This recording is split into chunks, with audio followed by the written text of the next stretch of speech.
സംപൂജ്യരായ ഗുരുജനങ്ങളെ, സഹോദരി സഹോദരന്മാരെ, സ്നേഹിതരെ, കഥാപ്രസംഗ പരിപാടി ഞങ്ങൾ ആരംഭിക്കുകയാണ് നിങ്ങളുടെ ഇവരുടെയും അനുവാദത്തോടുകൂടി. കഥാപ്രസംഗ കലയുടെ 100-ാം വർഷം ഈ വിധത്തിലൊരു കഥ അവതരിപ്പിക്കണമെന്നത് തോന്നിയത് വളരെ യാദൃച്ഛികമായിട്ടാണ്. കഥാപ്രസംഗ കലയുടെ 100-ാം വർഷം ഇങ്ങനൊരു കഥ പറയണമെന്ന് തോന്നിയത് യാദൃച്ഛികമായിട്ടാണ്. കാരണം കഥാപ്രസംഗ കലയ്ക്കൊരു മേൽഗതി ഉണ്ടായത് ടോൾസ്റ്റോയുടെ ദി പവർ ഓഫ് ഡാർക്ക്നെസ് അനീസി എന്ന പേരിൽ വി സാംബശിവൻ അവതരിപ്പിച്ചപ്പോഴാണ്. ഒരു വലിയ കുതിപ്പായിരുന്നു അത് ഏറെ സ്വീകരിക്കപ്പെട്ടു. ഏറ്റവും കൂടുതൽ അവതരിപ്പിച്ച കഥ അനീസ്യ എന്ന് മാത്രമല്ല, മലയാളത്തിൽ ഏറ്റവും കൂടുതൽ വേദികളിൽ അവതരിപ്പിക്കപ്പെട്ട കഥാപ്രസംഗം അനീസ്യയാണ്. ദീർഘമായൊരു കാലയളവ് കൊണ്ട് 3500 വേദികളിൽ രമണൻ അവതരിപ്പിച്ച കെടാമംഗലത്തിൻ്റെ റെക്കോർഡിനെ അതിലംഘിക്കുന്നതാണ് അനീസ്യയുടെ ഒരു റെക്കോർഡ്. വാസ്തവത്തിൽ അത് മറ്റ് പലർക്കും വഴികാട്ടിയായി തീർന്നു. വിശ്വസാഹിത്യം വേദികളിൽ അവതരിപ്പിക്കുക അതൊരു സമ്പ്രദായമായി മാറി, നമ്മുടെ നാടിൻ്റെ ഒരു ആവശ്യമായി മാറി. നമ്മുടെ നാടിന് എല്ലാ തരത്തിലുമുള്ള മേൽഗതിക്ക് അത് കാരണമായി. വിദേശ സാഹിത്യം വായിക്കുക, അതിലേക്ക് ആളുകളെ നയിക്കുക. വിദേശ സാഹിത്യം വായിക്കുമ്പോൾ അത് നൂറ്റാണ്ടുകൾ പഴക്കമുള്ള കഥകളൊക്കെ പറഞ്ഞിട്ടുള്ളൂ. ഒഥല്ലോ ഒക്കെ നൂറ്റാണ്ടുകൾ പഴക്കമുള്ള കഥകളാണ്. അത് തൻ്റെ കാലത്ത് പറഞ്ഞു. അത് തുടർന്നുള്ള കാലങ്ങളിലേക്കുള്ള ഒരു വലിയ ഈടുവയ്പ്പാണ് എന്ന് ആ ശ്രമത്തെക്കുറിച്ച് ശ്രീശങ്കര യൂണിവേഴ്സിറ്റി കാലടി അതിൻ്റെ വൈസ് ചാൻസലർ കഴിഞ്ഞ ദിവസം കൊല്ലത്ത് പറഞ്ഞത് ഞാൻ പ്രത്യേകം എടുത്ത് പറയുകയാണ്. പഴയ കാലത്തിൻ്റെ കഥകൾ സ്വന്തം കാലത്ത് അതിനിണങ്ങുന്ന മട്ടിൽ പറഞ്ഞു. അത് വരുന്ന കാലത്തിന് ഈടുവയ്പ്പായി മാറത്തക്ക നിലയിൽ അദ്ദേഹം അവതരിപ്പിച്ചു. അങ്ങനെയുള്ള സാംബശിവന് ഒരു ട്രിബ്യൂട്ട്, അതിന് കാരണമായി തീർന്ന ടോൾസ്റ്റോയുടെ കഥ, ആ ടോൾസ്റ്റോയ്ക്കൊരു ട്രിബ്യൂട്ട്. അങ്ങനെയാണ് ടോൾസ്റ്റോയുടെ കഥയിൽ ഞാൻ എത്തിച്ചേർന്നത്. യാദൃച്ഛികമാണ് എന്ന് പറഞ്ഞത്, ഇത് ആറന്മുളയിൽ ഒരു ശില്പശാലയിൽ കുട്ടികൾക്ക് വേണ്ടി ഞാൻ തയ്യാറാക്കിയതാണ്. 15 മിനിറ്റ്. പിന്നീട് ആകാശവാണിയിൽ നിന്ന് ഓഫർ വന്നു, അത് അരമണിക്കൂറാക്കി. അപ്പോൾ പിന്നെ സാധാരണ സ്വഭാവത്തിലും നീളത്തിലുമുള്ള ഒരു കഥയായി ഇത് ഉത്സവവേദികളിൽ അവതരിപ്പിക്കാം എന്നാലോചിച്ചപ്പോൾ ഇങ്ങനെയൊരു പ്രസക്തി കൂടി അതിനുണ്ട് എന്ന് മനസ്സിലാക്കിയാണ് ഈ കഥയിലേക്ക് ഞാൻ പ്രവേശിച്ചത്. ഏതായാലും എത്തേണ്ടവരെല്ലാം എത്തിച്ചേർന്നു. സഖാവ് ബേബി, സഖാവ് പ്രിയപ്പെട്ട കവി കുരീപ്പുഴ ശ്രീകുമാർ, നമ്മുടെ നാട്ടുകാർ, പാർട്ടി സഖാക്കൾ, ഇവിടുത്തെ പാർട്ടി നേതാക്കൾ എല്ലാവരും എത്തിയിട്ടുണ്ട്. എല്ലാവർക്കും ഈ പരിപാടിയിലേക്ക് ഞാൻ ഹൃദയംഗമമായ സ്വാഗതം അരുളുന്നു. കഥാപ്രസംഗം കേൾക്കാൻ ഇവിടെ സന്നിഹിതരായിരിക്കും നിങ്ങൾക്കേവർക്കും ഞങ്ങളുടെ ഹൃദയംഗമമായ അഭിവാദ്യങ്ങൾ.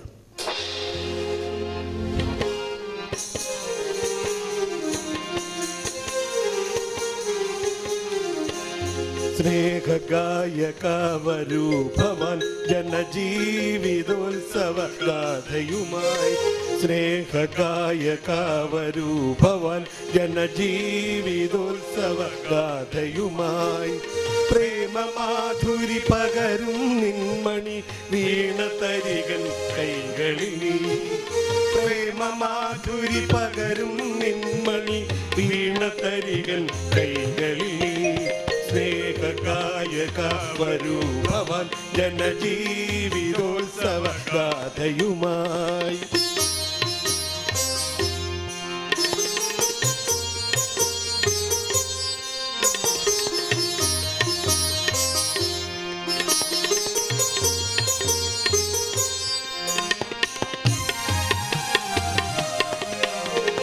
ഉയർന്നു നിൽപ്പൂ നമ്മുടെ ക്ഷേത്രം, സംസ്കാര ക്ഷേത്രം. ഉയർന്നു നിൽപ്പൂ നമ്മുടെ ക്ഷേത്രം, സംസ്കാര ക്ഷേത്രം. ജാതിമത ഭേദങ്ങൾ തീണ്ട സമുന്നത ക്ഷേത്രം.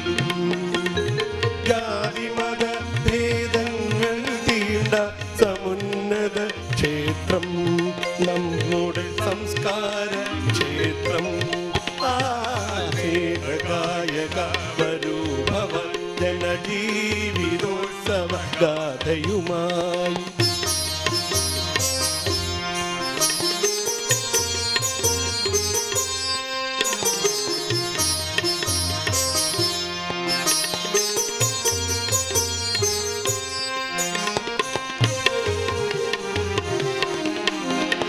തൊഴുതുമടങ്ങാം ഒരുമയ്ക്കൊരു പുതു തുടക്കമേകിടാം.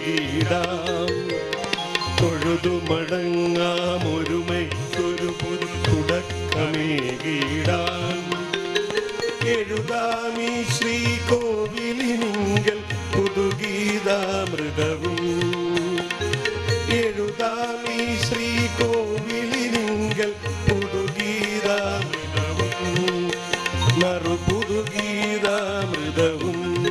ആശീർഗായക വരൂ ഭവൻ ജനജീവിതോത്സവ ഗാഥയുമായി. പ്രേമമാധുരി പകരും നിൻമണി വീണതരികൻ കൈകളിൽ നീ. പ്രേമമാധുരി പകരും നിൻമണി വീണതരികൻ കൈകളിൽ നീ. ഗായക വരൂ ഭവൻ ജനജീവിതോത്സവ ഗാഥയുമായി. ജനജീവിതോത്സവ ഗാഥയുമായി. ജനജീവിതോത്സവ ഗാഥയുമായി. സ്നേഹഗായകൻ കുമാരനാശാനാണ്. കുമാരനാശാനാണ് കഥാപ്രസംഗം എന്ന ആശയം ബീജാഭാവം ചെയ്തത്.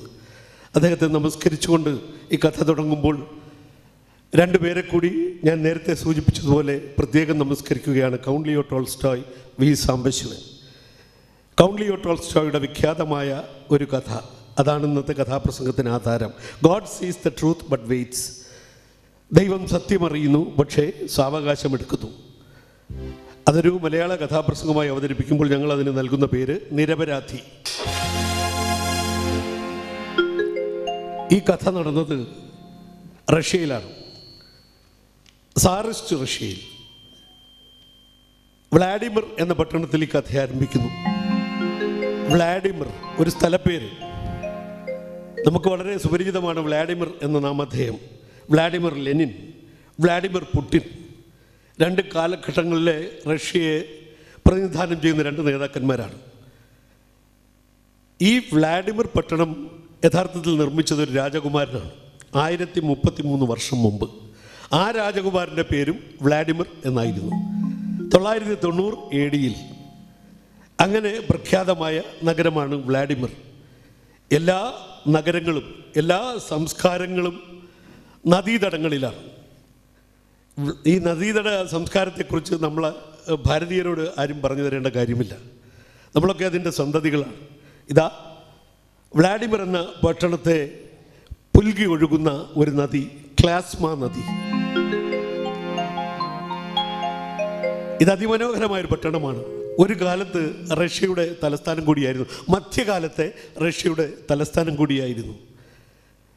വ്ളാഡിമിർ എന്ന പട്ടണത്തിലൂടെ ഒഴുകുന്ന ക്ലാസ്മ നദി. മധ്യകാലത്തെ റഷ്യൻ തലസ്ഥാനമല്ലോ നദി. ക്ലാസ്മയ്ക്കു ചാരെയുള്ള വ്ളാഡിമിർ എന്ന പുരി. മധ്യകാലത്തെ റഷ്യൻ തലസ്ഥാനമല്ലോ നദി. ക്ലാസ്മയ്ക്കു ചാരെയുള്ള വ്ളാഡിമിർ എന്ന പുരി. വ്ളാഡിമിർ പട്ടണത്തിൽ ഈ കഥ ആരംഭിക്കുന്നു. പ്രഭാതവേളയിൽ സൂര്യൻ്റെ ചെങ്കിരണങ്ങൾ ആ നഗരത്തെ പുൽകുന്ന നേരത്ത് കഥ ആരംഭിക്കുന്നു. ക്ലാസ്മ നദിയിൽ നിന്ന് മൂടൽമഞ്ഞ് ഉയരുന്നുണ്ട്. തണുപ്പ് കാലം എന്ന് പ്രത്യേകം പറയണ്ട. പൊതുവിൽ തണുപ്പ് രാജ്യങ്ങളാണ് ഈ റഷ്യയും മറ്റും. പക്ഷേ ഇവിടെ വിരുന്നു വരാത്ത കാലങ്ങളൊന്നും തന്നെയില്ല. സന്തുഷ്ടി ചേർക്കും വസന്തവും വർഷവും, സന്താപമേകും കഠോരമാം ഗ്രീഷ്മവും, ചന്തമിയെന്ന ശരത്തും അതിശീത ദന്തുരമായ ഹേമന്തം ശിശിരവും. ആശാന്റെ വരികളാണ്. ഇവിടെ ഇപ്പോൾ ശിശിരകാലമാണ്. ശിശിരത്തിൻ ശീതമേറ്റ ശാഖികൾ പൊഴിക്കുന്ന വാടിയോരിലകൾ നീലം മൂടിപ്പുതപ്പേകുന്നു. ശിശിരത്തിൻ ശീതമേറ്റ ശാഖികൾ പൊഴിക്കുന്ന വാടിയോരിലകൾ നീലം മൂടിപ്പുതപ്പേകുന്നു. മധ്യകാലത്തെ റഷ്യൻ തലസ്ഥാനമല്ലോ നദി. ക്ലാസ്മയ്ക്കു ചാരെയുള്ള അടിവീറന്ന പുരി. ഇവാൻ ഉണർന്നു. ഇവാൻ ഈ കഥയിലെ നായകനാണ്. അദ്ദേഹം ഒരു വണിക്കാണ്, ഒരു കച്ചവടക്കാരനാണ്. വണിക്ക് എന്ന് പറയുമ്പോൾ ഒരു സാഹിത്യ ഭാഷ, ഒരു പ്രൗഢിയുള്ള ഒരു സംജ്ഞ. കച്ചവടക്കാരൻ എന്ന് പറയുമ്പോൾ കച്ചവടക്കാരൻ, അങ്ങനെ ഒരു മാന്യതക്കുറവൊന്നും കച്ചവടക്കാരൻ എന്ന പ്രയോഗത്തിൽ ഞാൻ കാണുന്നില്ല. എങ്കിലും അദ്ദേഹം ഒരു യുവ വണിക്കാണ് എന്ന് പറയുന്നതാണ് എനിക്ക് കൂടുതൽ സന്തോഷം. അദ്ദേഹത്തിന് നല്ല 2 കടകളുണ്ട് പട്ടണത്തിൽ, നല്ലൊരു വീടുണ്ട്. ഇങ്ങനെ കച്ചവടക്കാരനാണെങ്കിലും ആളൊരു കലാഹൃദയമുള്ള ആളാണ്. അയാൾ പാട്ട് പാടും, ഗിറ്റാർ വായിക്കും, കവിത ചൊല്ലും. ആള് സർവോപരി സുന്ദരനുമാണ്. സ്വർണ്ണച്ചുരുളുകൾ ഊയലാടും മുടി, പുഞ്ചിരിമായ മുഖാംബുജവും. സ്വർണ്ണച്ചുരുളുകൾ ഊയലാടും മുടി, പുഞ്ചിരിമായ മുഖാംബുജവും. നർമ്മമേഴും മനമോതുന്ന ഗാനവും എന്നും പ്രസന്നവനാൾ. നർമ്മമേഴും മനമോതുന്ന ഗാനവും എന്നും പ്രസന്നവനാൾ. സ്വർണ്ണച്ചുരുളുകളുയലാടും മുടി, പുഞ്ചിരിമായ മുഖാംബുജവും. ഒറ്റയ്ക്കിരുന്ന് പാട്ട് പാടുന്ന അയാൾക്കൊരു ഹരമാണ്. രാവിലെ ഉണർന്നാൽ ആദ്യത്തെ ജോലി അതാണ്. ഗിറ്റാർ എടുക്കുക, ഗിറ്റാർ മീട്ടുക, അതിൻ്റെ ശ്രുതിയിൽ പാടുക. കേട്ടില്ലേ അദ്ദേഹം പാടുന്നത്? കേൾക്കാം. ഒരു നാളും നോക്കാതെ നീക്കി വച്ച പ്രണയത്തിൻ പുസ്തകം നീ തുറക്കും. പ്രണയത്തിൻ പുസ്തകം നീ തുറക്കും. ഒരു നാളും നോക്കാതെ നീക്കി വച്ച പ്രണയത്തിൻ പുസ്തകം നീ തുറക്കും. പ്രണയത്തിൻ പുസ്തകം നീ തുറക്കും.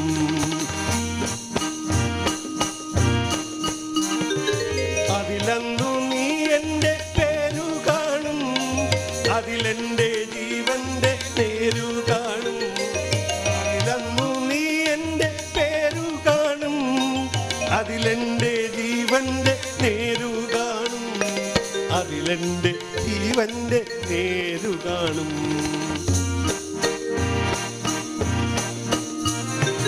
മഞ്ഞു പൊഴിഞ്ഞല്ലോ മാമരം ശിശിരത്തിൽ, മഞ്ഞയിലകൾ പൊഴിച്ചുവല്ലോ.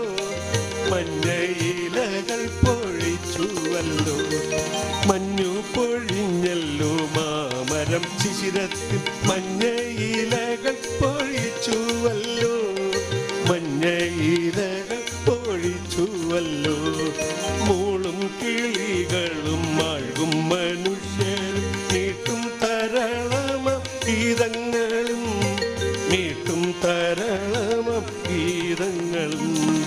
മൂളും കിളികളും മാഴും മനുഷ്യരും നീട്ടും തരളമ ഗീതങ്ങളും, നീട്ടും തരളമ ഗീതങ്ങളും.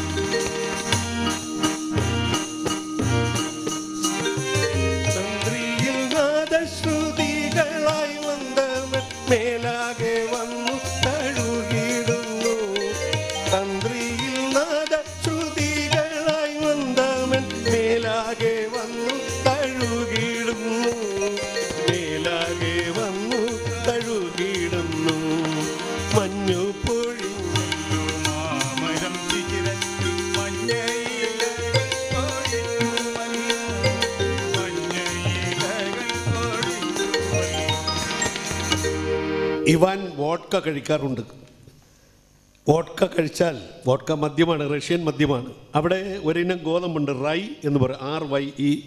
ആ ഇനം ഗോതമ്പിൽ നിന്ന് വാറ്റിയെടുക്കുന്ന മദ്യമാണ് വോഡ്ക. സാമാന്യം വീര്യമുള്ള മദ്യമാണ്. അത് നമ്മുടെ ഇവാൻ കഴിക്കാറുണ്ട്. കഴിച്ചു കഴിഞ്ഞാൽ അദ്ദേഹം മറ്റൊരാളായി മാറും. നമ്മളെല്ലാവരും അങ്ങനെയാണല്ലോ. മദ്യം ഉള്ളിൽ ചെന്നാൽ അത് ചിലപ്പോൾ നമ്മെ മറ്റൊരാളാക്കി തീർക്കും. ചിലർ ഇത് ചെന്ന് കഴിഞ്ഞാൽ പിന്നെയാണ് ഒന്ന് സ്റ്റേബിൾ ആകുക. ചിലർ അങ്ങനെ പിടിച്ചങ്ങനെ നിൽക്കും. ഇവിടെ ഇയാൾക്ക് ഒരു സ്വഭാവമുണ്ട്. ഇയാളുടെ ഉള്ളിൽ ഏതോ ഒരു ഈഗോ പുറത്തു വരും. കുടിച്ചു കഴിഞ്ഞാൽ അയാൾ നേരെ പട്ടണത്തിലേക്ക് ഇറങ്ങും. ആരടാ ഈ വ്ളാഡിമിർ പട്ടണത്തിൽ? വേറെ ആരടാ? ഈ ഇവാൻ അല്ലാതെ വേറെ ആര്?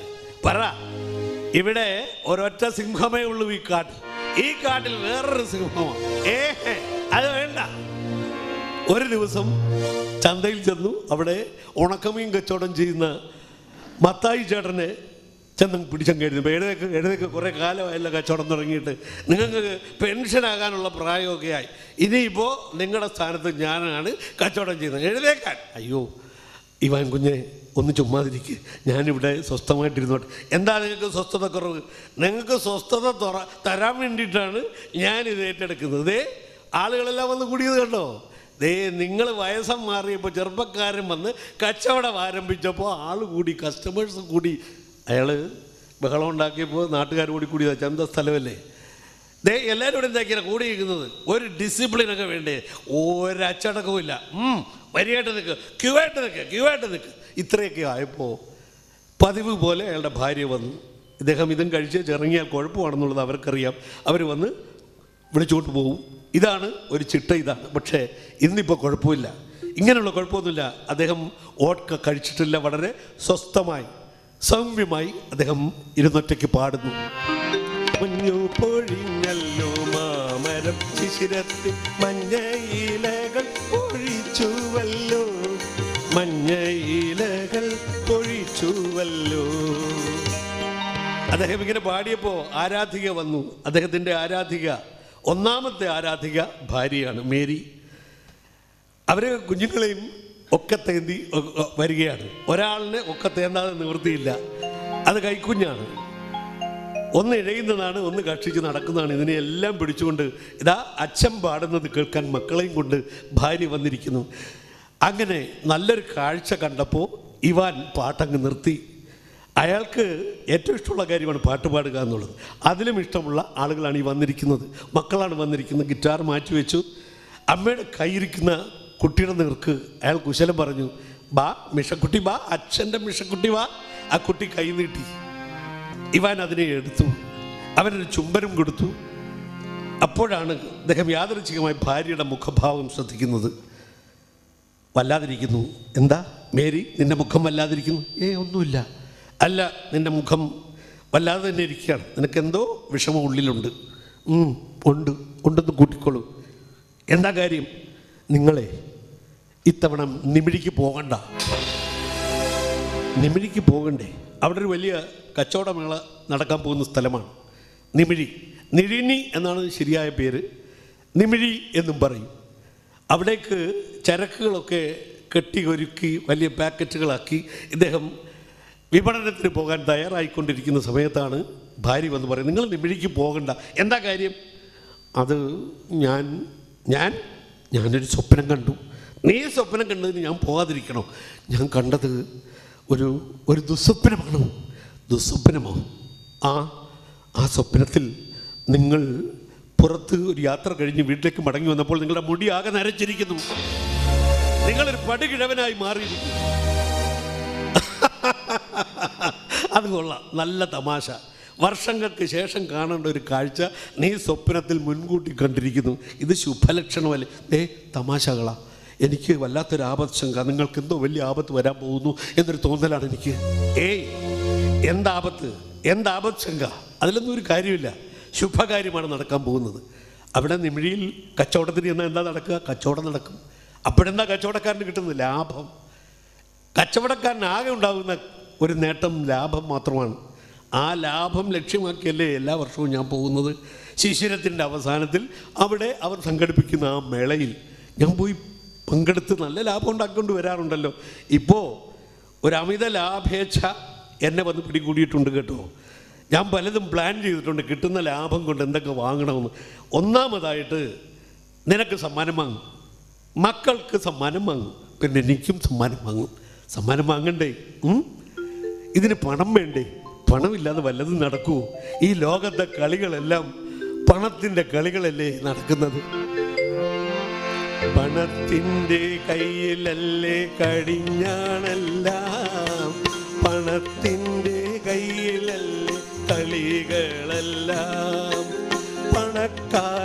നിനയ്ക്കുമ്പോൾ കുതിക്കും ലോകം, പണക്കാരൻ നിനയ്ക്കുമ്പോൾ കിതയ്ക്കും ലോകം. പണത്തിൻ്റെ കയ്യിലല്ലേ കളികളെല്ലാം, പണത്തിൻ്റെ കയ്യിലല്ലേ കടിഞ്ഞാണെല്ലാം, കടിഞ്ഞാണെല്ലാം, കടിഞ്ഞാണെല്ലാം.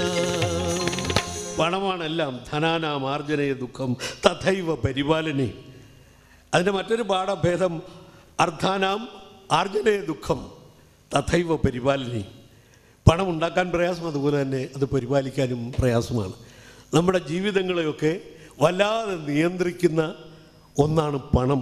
പണത്തിന് മീതെ പരുന്തും പറക്കില്ല എന്നാണ് പൊതുവിൽ പറയാറുള്ളത്.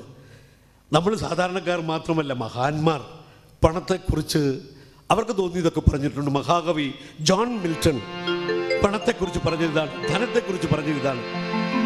ധനം തരും ബഹുമതികൾ, ധനം തരും സ്നേഹബന്ധം, ധനം തരും ബഹുമതികൾ, ധനം തരും സ്നേഹബന്ധം, ധനമധികാരം നേടിത്തരും തരും സാമ്രാജ്യം, ധനമധികാരം നേടിത്തരും ധനം തരും സാമ്രാജ്യം, ധനം തരും ബഹുമതികൾ.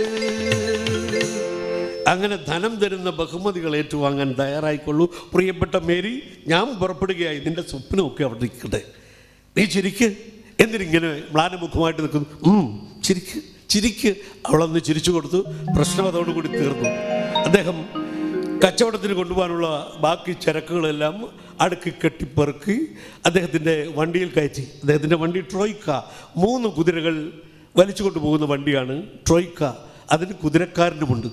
അദ്ദേഹം തയ്യാറായി കഴിഞ്ഞു. ഒരു ദിവസം പ്രഭാതത്തിൽ, നിശ്ചയിച്ച ദിവസം പ്രഭാതത്തിൽ അദ്ദേഹം അങ്ങോട്ട് പുറപ്പെടുകയാണ്, നിമിഴിക്ക് പുറപ്പെടുകയാണ്. ആ ട്രോയ്ക്ക മുമ്പോട്ട് നീങ്ങുമ്പോൾ മണികിലുക്കി ആ കുതിരകൾ താളത്തിൽ ഓടിത്തുടങ്ങി.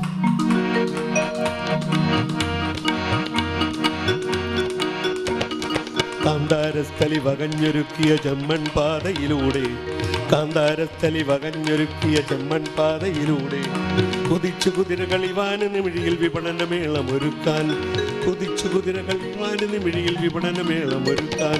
കാന്താരസ്ഥലി വകഞ്ഞൊരുക്കിയ ചെമ്മൺ പാതയിലൂടെ കുതിച്ചു കുതിരകൾ ഇവാന് നിമിഴിയിൽ വിപണനമേളമൊരുക്കാൻ, വിപണനമേളമൊരുക്കാൻ, വിപണനമേളമൊരുക്കാൻ.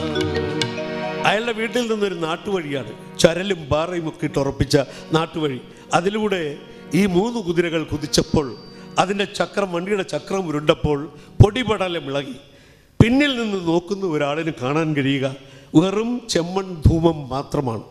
അതങ്ങനെ കുതിച്ചു പായുന്നു. നിമിഴി വളരെ അകലെയാണ്. അയാൾ ഇന്ന് സഞ്ചരിച്ചെത്തുകയില്ല. ഇടയ്ക്ക് ഒരിടത്താവളത്തിൽ തങ്ങിയേ മതിയാകൂ. അതുകൊണ്ട് കുതിരക്കാരൻ അടിച്ചു പായിക്കുകയാണ്.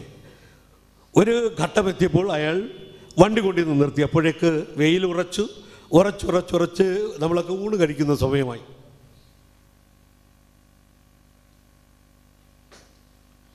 അവിടെ ഒരു ഇടത്താവളമുണ്ട്. അവിടെ ഭക്ഷണം കിട്ടും, നല്ല ഹോട്ടലുണ്ട്. അങ്ങനെയാണല്ലോ ഇടത്താവളങ്ങൾ രൂപം കൊള്ളുന്നത്. അങ്ങനെയാണല്ലോ. ഇപ്പോൾ ശബരിമല സീസണിൽ എത്ര ഇടത്താവളങ്ങളാണ്. എല്ലായിടത്തും പ്രധാനമായിട്ടുള്ളത് ഹോട്ടലുകളാണ്. മനുഷ്യൻ്റെ പ്രാഥമിക ആവശ്യത്തിന് വേണ്ടുന്ന സംഗതികളാണ് അവിടെ കച്ചവടം നടക്കുക. ഊണ് സമയമായപ്പോൾ ഇവാൻ അവിടെ കണ്ടൊരു ഹോട്ടലിലേക്ക് ചെന്ന് കയറി. ഇയാൾ കുതിരയ്ക്ക് പുല്ലും വെള്ളവും കൊടുക്കാൻ പോയി. സാധാരണ വണ്ടിക്ക് പെട്രോൾ അടിക്കുകയാണ് ചെയ്യുന്നത്. നമുക്ക് ഫോസിൽ ഇന്ധനങ്ങളാണ് ഇപ്പോൾ വലിയ പ്രചാരത്തിലുള്ളത്. അതൊക്കെ ഇങ്ങനെ മാറ്റുകയാണ്. നമ്മൾ ഇലക്ട്രിക് കാറും ഇലക്ട്രിക് ബസ്സും ഒക്കെ ഉപയോഗിച്ച് തുടങ്ങുകയാണ്. അപ്പോൾ ഇവിടെ ചില വാർത്തകളൊക്കെ അതിനെ സംബന്ധിച്ച് വരുന്നുണ്ട്. ഒരു ഘട്ടത്തിലെ മന്ത്രി പറയുന്നു ഇലക്ട്രിക് ബസ് കൊള്ളാം, രണ്ടാമതൊരു മന്ത്രി പറയുന്നു ഇലക്ട്രിക് ബസ് കൊള്ളുകയില്ല. എന്താ കാര്യം? നാം ഇങ്ങറിയുമോ അല്പമെല്ലാം ഓമനെ ഭരണസങ്കല്പം എന്ന് മാത്രമേ പറയാനൊക്കുകയുള്ളൂ. അപ്പോൾ ഇവിടെ കുതിരയ്ക്ക് പുല്ലും വെള്ളവും കൊടുക്കും, ഇന്ധനം കൊടുക്കണം. അത് കൊടുക്കുന്നു. ഇവാൻ ആഹാരം കഴിക്കാനകത്ത് കയറി. നല്ല തിക്കും തിരക്കുണ്ട് ഹോട്ടലിൽ. ഒന്ന് കണ്ണോടിച്ചപ്പോൾ അകലെ ഒരാളിനെ കണ്ട, ഒരു പരിചയക്കാരൻ. അയാളൊന്ന് മന്ദഹസിച്ചു, ഇവാനും മന്ദഹസിച്ചു. അയാൾ കൈ ഉയർത്തി, ഇവാനും കൈ ഉയർത്തി. പരിചയക്കാരനാണ്, ഇങ്ങനെയുള്ള കച്ചവട വേളയിൽ പരിചയപ്പെട്ടതാണ്. അയാൾ എഴുന്നേറ്റ് വന്നു. രണ്ടുപേരും കൈ കൊടുത്തു വർത്തമാനം പറയുന്നു. നിമിഴിക്കല്ലേ? അതെ. നിങ്ങൾക്ക് വണ്ടിയുണ്ടോ? ട്രൈക്കുണ്ടോ? ഉണ്ട്. വണ്ടിക്കാരനുണ്ടോ? ഉണ്ട്. അയാളെല്ലാം ഇങ്ങനെ മറുപടി പറയുകയാണ്.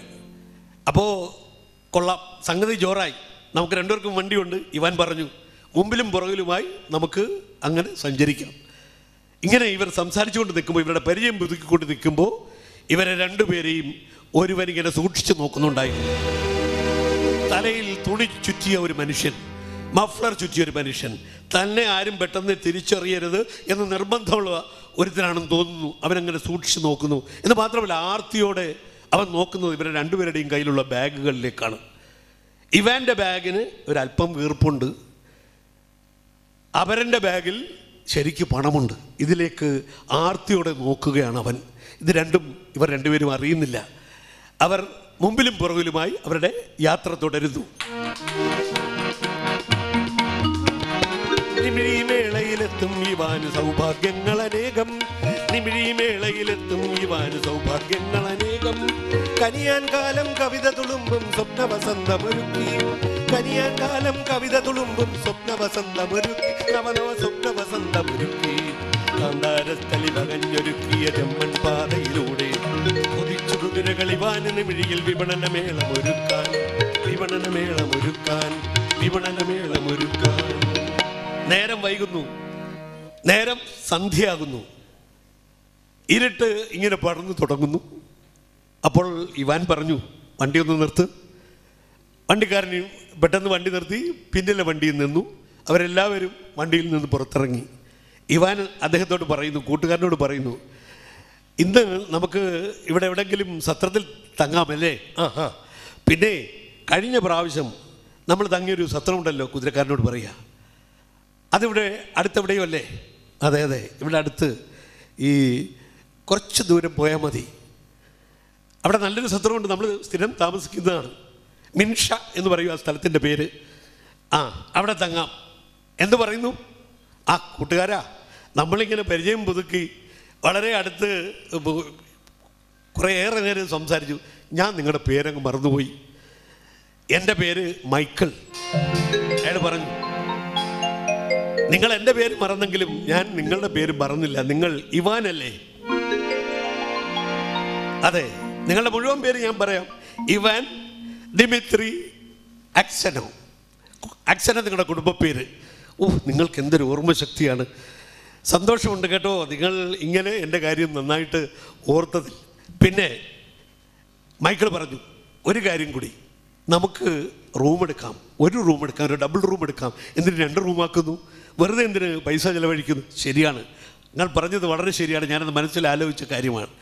അങ്ങനെ അവരിതെല്ലാം തീരുമാനിച്ച് ശേഷിച്ച ദൂരം സഞ്ചരിച്ച് ആ സത്രത്തിൻ്റെ മുറ്റത്തെത്തിയിരിക്കുന്നു. ഒരു പഴയ സത്രം, അതിന് പ്രൗഢിക്കൊരു കുറവുമില്ല. വൃക്ഷങ്ങൾ അങ്ങനെ ശാഖകൾ വിരിച്ചു നിൽക്കുന്നു. ശിശിരം പൊഴിച്ച ഇലകൾ അവിടെ വീണ് കിടക്കുന്നു. ആ ഇലകളിൽ ചവിട്ടി അവരങ്ങോട്ട് പോകുമ്പോൾ ശബ്ദം കേൾക്കാം. അകത്തു നിന്ന് മാനേജറെ കണ്ടു. മാനേജർ കെയർ ടേക്കർ ഏർപ്പാട് ചെയ്തു.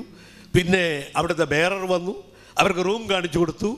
റൂമിൽ എല്ലാ സൗകര്യങ്ങളും ഉണ്ട്. 2 കിടക്കകൾ, അവർക്ക് പുതയ്ക്കാൻ കമ്പിളി, പിന്നെ കുടിക്കാൻ വെള്ളം ഒരു ജഗ്ഗിൽ കൊണ്ടുവന്ന് കൊടുത്തു.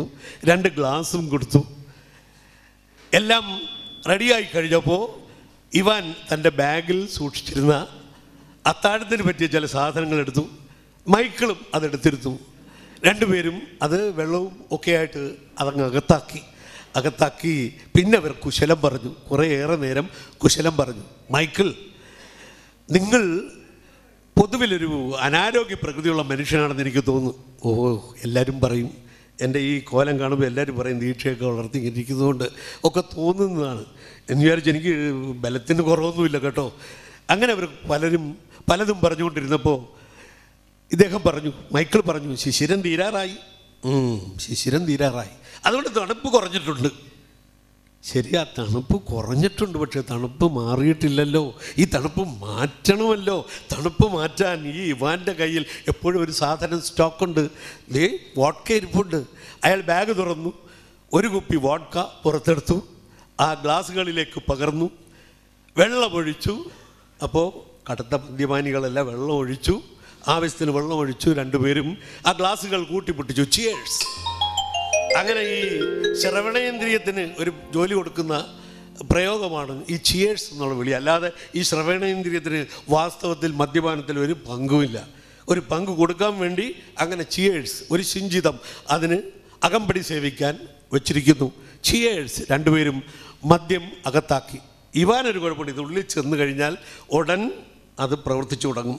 അദ്ദേഹത്തിൻ്റെ സംസാരത്തിൻ്റെ വഴിയൊക്കെ അങ്ങനെ മാറുന്നു. മിസ്റ്റർ മൈക്കിൾ, ഒരു കാര്യമുണ്ട്. ഈ തണുപ്പ് കാലം നിങ്ങൾ പറഞ്ഞല്ലോ ശിശിരം തീരാറായത്. ഏതൊക്കെയാണ് തണുപ്പ് കാലങ്ങൾ? 3 എണ്ണമാണ്. ശരൽ ശിശിര ഹേമന്തങ്ങൾ. ശരൽ ശിശിര ഹേമന്തങ്ങൾ അവൾ തൻ പണത്രയം. എന്താണ് പണം? ഈ തണുപ്പ് കാലം എന്ന് പറയുന്നത് ഒരു സർപ്പമാണ്. അതിന് 3 പണങ്ങളുണ്ട്. അതാണ് ശരൽ ശിശിര ഹേമന്ത്. കവിഭാവനയാണ് കേട്ടോ.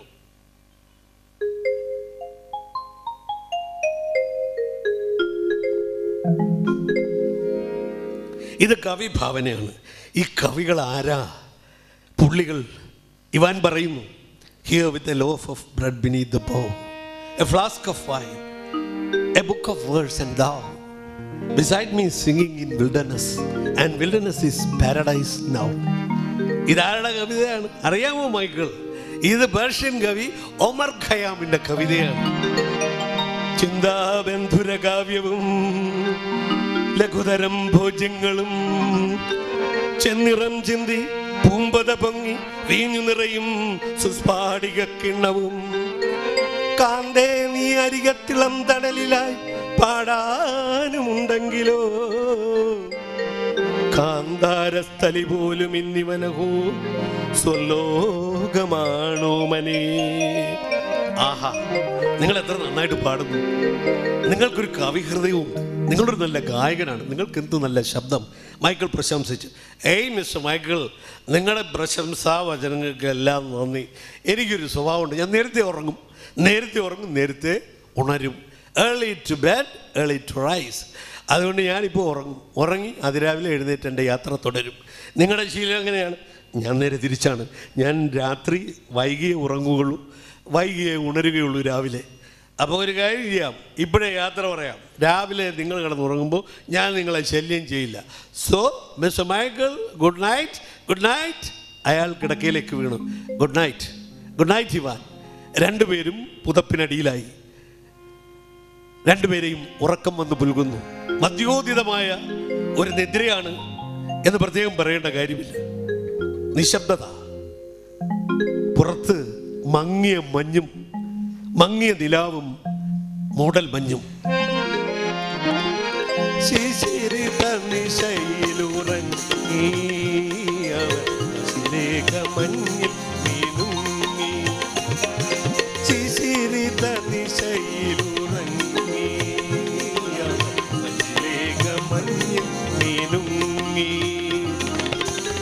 നാഴികമണിയും മുഴങ്ങി നേരം മൊഴി ചൊല്ലിയൊഴുകി. നാഴികമണിയും മുഴങ്ങി നേരം ഇഴയുന്ന മൊഴി ചൊല്ലിയൊഴുകി. ശിശിരിത നിശയിലുറങ്ങി ശശിരേഖമഞ്ഞിൽ നീരും. പുറത്ത് ഇടയ്ക്കിടയ്ക്ക് ശിശിരത്തിലെ കാറ്റടിക്കുന്നുണ്ട്. പടർന്നു വീഴാൻ പാകത്തിൽ നിൽക്കുന്ന ഇലകൾ പൊഴിയുന്നുണ്ട്. അതിൻ്റെ മർമ്മരം, ദലമർമ്മരം മാത്രമാണ് ആ രാത്രിയുടെ നിശബ്ദതയെ ഭഞ്ജിക്കുന്നത്. മറ്റൊരു ശബ്ദവുമില്ല, മറ്റൊരു കാഴ്ചയുമില്ല. മൂടൽ മഞ്ഞിൽ അങ്ങനെ കുളിച്ചു നിൽക്കുകയാണ് ആ സത്രം. പെട്ടെന്ന് അതിൻ്റെ വരാന്തയിലൂടെ ഒരു ചലനം കാണാം. ഒരാൾ നടക്കുന്നു. സാമാന്യം പൊക്കമുള്ള ഒരു മനുഷ്യൻ, നല്ല ആരോഗ്യമുള്ളൊരു മനുഷ്യൻ. തലയിൽ വസ്ത്രം ചുറ്റിയിട്ടുണ്ട്. ഒരു മാർജാരൻ ചുവട് വയ്ക്കുന്നത് പോലെ പതുക്കെ അയാൾ നടക്കുന്നു, ശബ്ദമുണ്ടാക്കാതെ. ചവിട്ടടി ശബ്ദം പുറത്തേക്ക് വരാതെ അയാൾ നടക്കുന്നു. നടന്ന് അയാൾ വന്ന് ഇവർ രണ്ടുപേരും ഉറങ്ങുന്ന മുറിയുടെ മുന്നിൽ നിന്നു, വാതിലിൽ നിന്നു. ആ വാതിൽ അവൻ തള്ളി നോക്കുന്നു, ചുറ്റുപാടും നോക്കിയിട്ട് തള്ളി നോക്കുന്നു.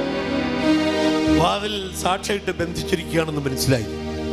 അവൻ ഇടം വലമൊന്ന് നോക്കി. അവൻ കണ്ടു, അലക്ഷ്യമായി ഒരു ജനൽപ്പാളി തുറന്നു കിടക്കുന്നു. അവൻ്റെ മുഖം പെട്ടെന്ന് പ്രതീക്ഷാനിർഭരമായി അവൻ ആ ജനാല പിടിച്ച് തുറന്നു.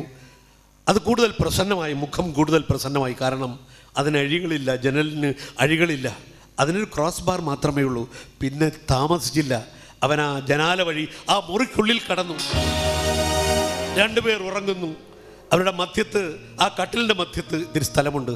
അതിനിടയ്ക്ക് അവൻ വന്നങ്ങനെ നിൽക്കുന്നു. രണ്ടുപേരും മദ്യോദിതമായ ലഹരിയിൽ ഉറക്കമാണ്. ഇവരാരെങ്കിലും ഉണർന്നിരുന്നെങ്കിൽ ഈ കാഴ്ച കാണേണ്ടി വന്നേനെ. എന്തൊരു ഭീതിതമായ കാഴ്ചയായി തീർന്നേനെ അത്. ഭീതിതമാ കാഴ്ച കാണാതിവാനിത നല്ല ഉറക്കത്തിലാണ്ടു. ഭീതിതമാ കാഴ്ച കാണാതിവാനിത നല്ല ഉറക്കത്തിലാണ്ടു. മൈക്കിൾ തലയ്ക്കു വെച്ചിടുന്ന ബാഗിന തസ്കരൻ കൈ നീട്ടി മെല്ലെ. മൈക്കിൾ തലയ്ക്കു വെച്ചിടുന്ന ബാഗിന തസ്കരൻ കൈ നീട്ടി മെല്ലെ. തസ്കരൻ കൈ നീട്ടി മെല്ലെ. ഇവൻ ആരാണ്? ഒരു സംശയം വേണ്ട. ഇവൻ ആരാണ്? ഇവൻ മോഷ്ടാവാണോ? ആരു നീ തസ്കരനോ മുറിക്കുള്ളിലായി മോഷണത്തിനായണഞ്ഞോ? ആരു നീ തസ്കരനോ മുറിക്കുള്ളിലായി മോഷണത്തിനായണഞ്ഞോ? വാതായനത്തിലൂടെ മുറിക്കുള്ളിലെന്താണിവന്റെ ഉദ്ദേശം? വാതായനത്തിലൂടെ മുറിക്കുള്ളിലെന്താണിവന്റെ ഉദ്ദേശം? ഭീതിതമാ കാഴ്ച കാണാനിവാനിത നല്ല ഉറക്കത്തിലാണ്.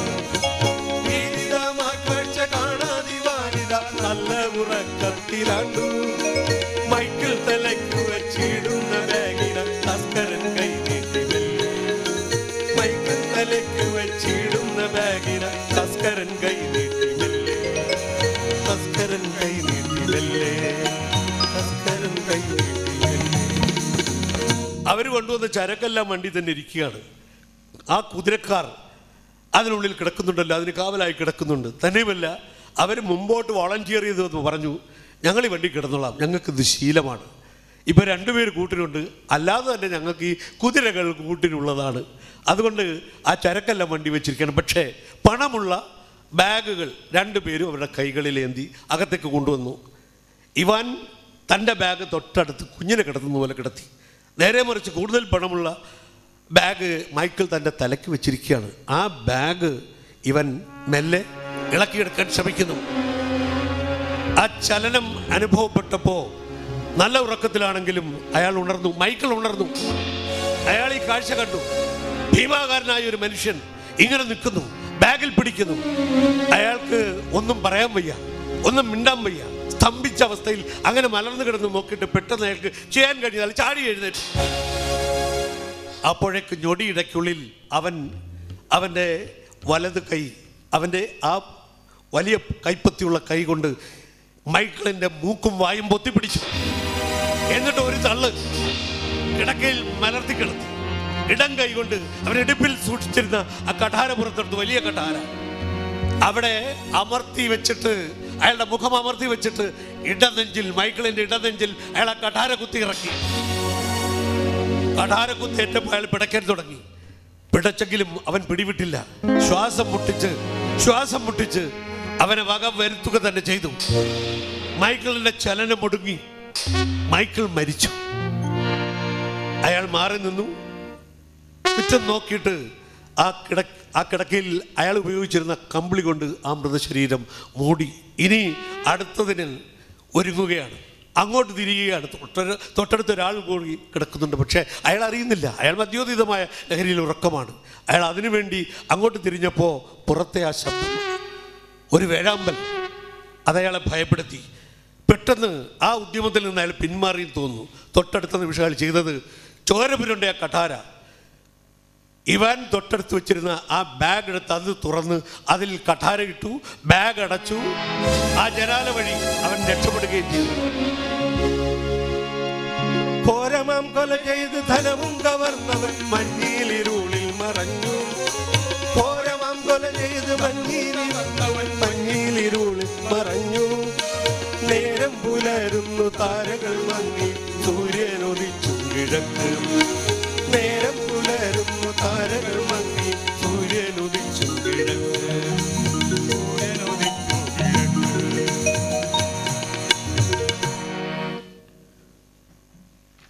സൂര്യൻ ഉദിക്കുന്നു. അതിൻ്റെ ആദ്യ ലക്ഷണം താരകൾ മങ്ങുന്നതാണ്. സൂര്യപ്രകാശമില്ലാത്തപ്പോൾ താരകൾക്ക് എന്തൊരു പ്രഭയാണ്. സൂര്യൻ ഉദിച്ചു തുടങ്ങിയപ്പോൾ താരകൾ മങ്ങിത്തുടങ്ങി. എന്തായാലും കൃത്യസമയത്ത് ഇവാൻ ഉണരാറുള്ള സമയത്ത് അയാൾ എഴുന്നേറ്റ് നോക്കിയപ്പോൾ കൂട്ടുകാരൻ നല്ല ഉറക്കമാണ്. മുതച്ചു മൂടിക്കിടക്കുന്നു. ശല്യം ചെയ്യേണ്ട എന്ന് നേരത്തെ വിചാരിച്ചിരുന്നാണ് പറഞ്ഞതുമാണ്, യാത്ര പറഞ്ഞതുമാണ്. അതുകൊണ്ട് ഇവാൻ എഴുന്നേറ്റ് അയാളുടെ ഹാൻഡ് ബാഗും എടുത്ത് മെല്ലെ മുറി തുറന്നു. ആ വാതിൽ മെല്ലെ ചാരിയിട്ട് അങ്ങോട്ട് ചെന്നപ്പോൾ യാത്രയ്ക്ക് ഒരുങ്ങിയിരിക്കുകയാണ് അയാളുടെ കുതിരക്കാരൻ. അയാളുടെ ശീലങ്ങളെല്ലാം ആ കുതിരക്കാരനറിയാം. അയാൾ എവിടെയോ പോയി ഒരു ചായയൊക്കെ കുടിച്ച് ഒരു ബീഡിയൊക്കെ പുകച്ച് ഉഷാറായിട്ട് അങ്ങനെ ഇരിക്കുകയാണ്. നിങ്ങൾ നേരത്തെ ഉണർന്ന് റെഡിയായിരിക്കുകയാണ്. പിന്നെ സാറിൻ്റെ രീതികളൊക്കെ എനിക്കറിയാമല്ലോ. എങ്കിൽ നമുക്ക് യാത്ര തുടരാം. അവർ യാത്ര തുടരുന്നു.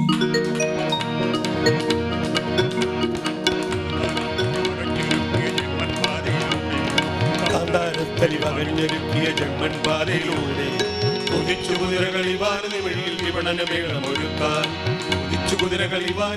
വിപണനമേളമൊരുക്കാൻ കാന്താരത്തലി വകഞ്ഞൊരുക്കിയ ജന്മൻ പാതയിലൂടെ കുതിച്ചു കുതിരകൾ ഇവാനു വഴിയിൽ വിപണനമേളമൊരുക്കാൻ.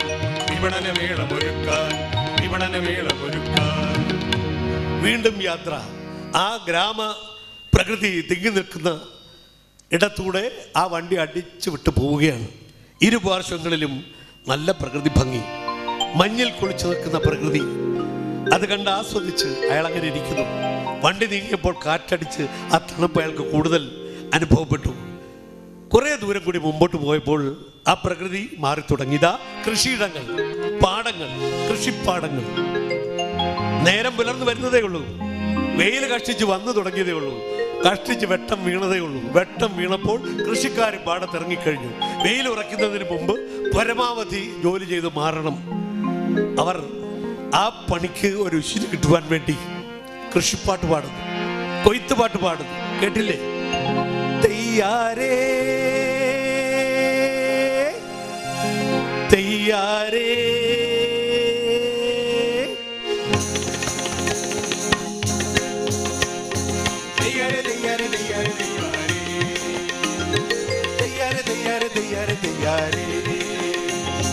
മാമലമേലെ മാനഞ്ചുമന്നേ, മാമലമേലെ മാനഞ്ചുമന്നേ, മാമലമേലെ മാനഞ്ചുമന്നേ, വെള്ളം മൂന്നിറങ്ങാലും, മാമലമേലെ മാനഞ്ചുമന്നേ, വെള്ളം മൂന്നിറങ്ങാലും.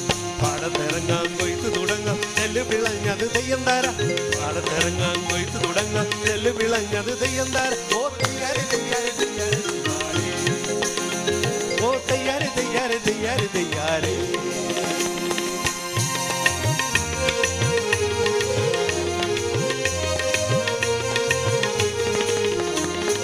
താളത്തിലമ്പോ മേളത്തിലമ്പോ, താളത്തിലമ്പോ മേളത്തിലമ്പോ, താളത്തിലമ്പോ മേളത്തിലമ്പോ, തമ്പ്രാനും പയ്യനും കൊയ്താട്ടെ. താളത്തിലമ്പോ മേളത്തിലമ്പോ, തമ്പ്രാനും പയ്യനും കൊയ്താട്ടെ. പാടത്തിറങ്ങി കൊയ്തു തുടങ്ങി, നെല്ല് വിളഞ്ഞത് തെയ്യന്താര. പാടത്തിറങ്ങി കൊയ്തു തുടങ്ങി, നെല്ല് വിളഞ്ഞത് തെയ്യന്താര. ഓ തെയ്യാരെ തെയ്യാരെ തെയ്യാരെ ഓ തെയ്യാരെ തെയ്യാരെ തെയ്യാരെ തെയ്യാരെ ഓ തെയ്യാരെ തെയ്യാരെ തെയ്യാരെ തെയ്യാരെ ഓ തെയ്യാരെ.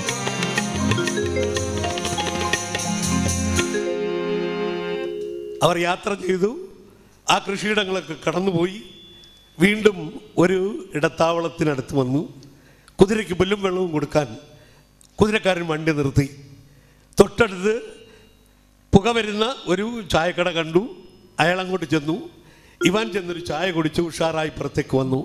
അയാളങ്ങനെ വന്നു നിൽക്കേണ്ട താമസം പെട്ടെന്ന് അകലെ നിന്ന് അതിവേഗം ഒരു ട്രോയ്ക്ക് പാഞ്ഞു വരുന്നു. അത് പാഞ്ഞു വന്ന് അയാളുടെ ട്രോയ്ക്കയുടെ സമീപം വന്ന് പെട്ടെന്ന് കടിഞ്ഞാനിട്ട് അങ്ങ് പിടിച്ചു നിന്നു. അതിൽ നിന്ന് 3 പോലീസുകാരിറങ്ങി. അവർ ഇവാന്റെ നേർക്ക് നടന്നെടുത്തു. ഏയ്, നിങ്ങൾ എവിടെ നിന്ന് വരികയാണ്? ഞാൻ മിൻഷയിലെ സത്രത്തിൽ നിന്ന് വരികയാണ്. രാവിലെ പുറപ്പെട്ടു. ഓ, അപ്പോൾ ഞങ്ങൾക്ക് ആള് തെറ്റിയില്ല. എന്താ സാർ കാര്യം? നിങ്ങളുടെ കൂട്ടുകാരൻ നിങ്ങളുടെ കൂടെ ഉണ്ടായിരുന്ന കച്ചവടക്കാരൻ മരിച്ചതെങ്ങനെ? എൻ്റെ കൂടെ ഉണ്ടായിരുന്ന കച്ചവടക്കാരനോ മൈക്കിളോ മരിച്ചെന്നോ? ഏയ്, ഞാൻ പോരുമ്പോൾ അയാൾ സുഖമായിട്ട് പുതച്ചു മൂടി കിടന്നുറങ്ങുകയാണ്. ഞങ്ങൾക്ക് രാവിലെ സ്റ്റേഷനിലൊരു അറിയിപ്പ് കിട്ടി, ഒരു അജ്ഞാതൻ്റെ കുറിപ്പ്. അതിൽ ഘോരമായൊരു കൊലപാതകം നടന്നതായി രേഖപ്പെടുത്തപ്പെട്ടു. ഞങ്ങൾ ഉടൻ തന്നെ ആ സത്രത്തിലേക്ക് ചെന്നു. അവിടുത്തെ മാനേജറെ കണ്ടു, അവിടുത്തെ കെയർ ടേക്കറെ ഒക്കെ ചോദ്യം ചെയ്തു. അപ്പോൾ അവർ പറഞ്ഞു, നിങ്ങൾ അതിരാവിലെ എഴുന്നേറ്റ് സ്ഥലം വിട്ട കാര്യം. അയ്യോ സാർ, മൈക്കിൾ മരിച്ചെന്നോ? എൻ്റെ സുഹൃത്ത് മരിച്ചെന്നോ? സത്യമാണോ? പിന്നല്ലാതെ. നിങ്ങൾ എന്തിനു അഭിനയിക്കുന്നു? നിങ്ങൾ എന്തിനു വേണ്ടി അയാളെ അരുംകൊല ചെയ്തു? അയാളുടെ കയ്യിൽ കൂടുതൽ പണമുണ്ടായിരുന്നു അല്ലേ? ഏതാണ്ട് 20,000 റൂബിൾ വരെ അയാളുടെ കയ്യിലുണ്ടായിരുന്നു എന്നാണ് ഞങ്ങൾക്ക് കിട്ടിയ റിപ്പോർട്ട്. ആ പണം നിങ്ങൾ അപഹരിച്ചു. അയാളെ കൊല ചെയ്തിട്ട് ആ പണം അപഹരിച്ചു വെച്ചു. എവിടെ? 20,000 റൂബിളോടെ പറയൂ. ആ പണം എവിടെ സൂക്ഷിക്കുന്നു നിങ്ങൾ? സാർ, എൻ്റെ കയ്യിൽ ആകെ ഉള്ളത് 8,000 റൂബിളാണ്. ഞാൻ അയാളുടെ പണമൊന്നും എടുത്തില്ല. എനിക്കിത് വിശ്വസിക്കാൻ കഴിയുന്നില്ല. അല്ല, പറഞ്ഞു,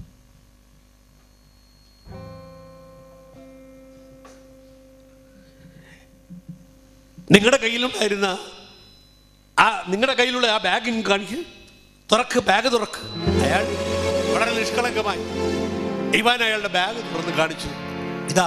അയ്യോ, ഇതിൽ അയ്യോ, ഇതെങ്ങനെ വന്നു? ചോര പുരണ്ട ഒരു കഠാര. മതി, നിർത്ത നിങ്ങളുടെ അഭിനയം. ഈ കഠാര നിങ്ങളുടെ ബാഗിൽ എങ്ങനെ വന്നു എന്ന് ഞങ്ങൾ പറഞ്ഞു തരണമല്ലേ? അയ്യോ, ഞാനല്ല, എനിക്കറിയില്ല ഇതാരാ എൻ്റെ ബാഗിൽ കൊണ്ടുവന്നിട്ടത്. ഞാൻ ഇങ്ങനെയൊന്നും ചെയ്യുന്ന ആളല്ല. എനിക്കൊരു ഉറുമ്പിനെ പോലും നോവിക്കാൻ അറിയില്ല. ഞാൻ നിരപരാധിയാണ്. അപരാധം ചെയ്തൊരു ശീലമില്ല, മാരകമായുധം സ്വന്തമില്ല. അപരാധം ചെയ്തൊരു ശീലമില്ല, മാരകമായുധം സ്വന്തമില്ല. കേട്ടില്ല അധികാരി ചിട്ടനാളെ ബന്ധിച്ചു കാരാഗൃഹത്തിലാക്കി.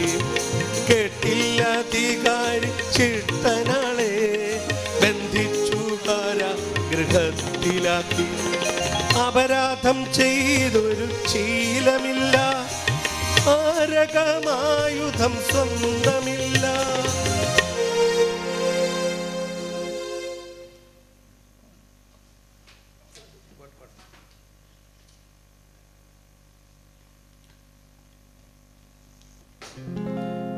ഇനി കഥയുടെ 2ാം ഭാഗമാണ്. ഒരു പാട്ട് കേൾക്കും.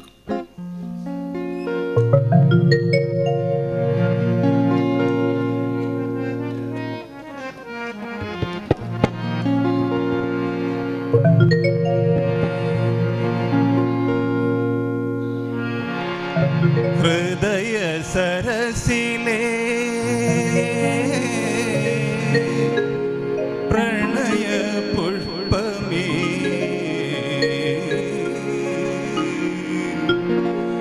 ഹൃദയ സരസിലേ പ്രണയ പുഷ്പമേ, ഇനിയും നിൻ കഥ പറയൂ.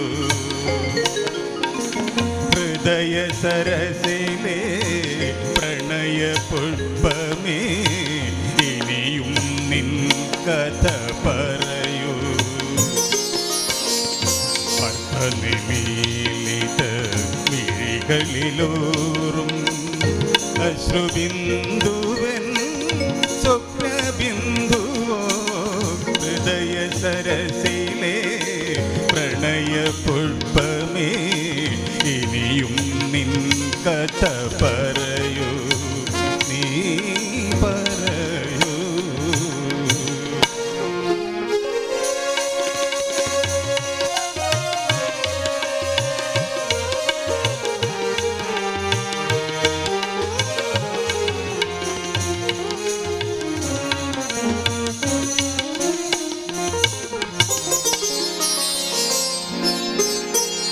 എഴുതാൻ വൈകിയ ചിത്രകല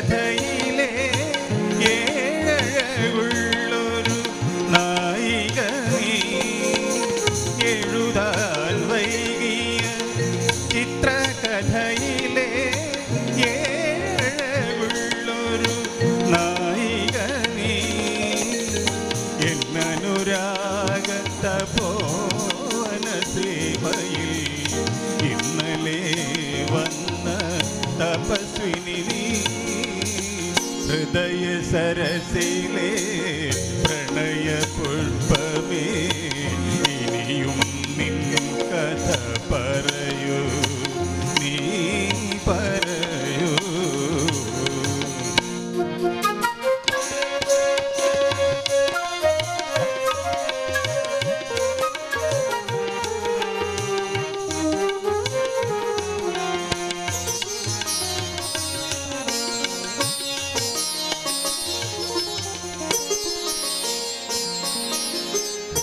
എത്ര സന്ധ്യകൾ ചാലിച്ചു ചാത്തേ എത്രയും കരുണിമ നിൻകവിളിൽ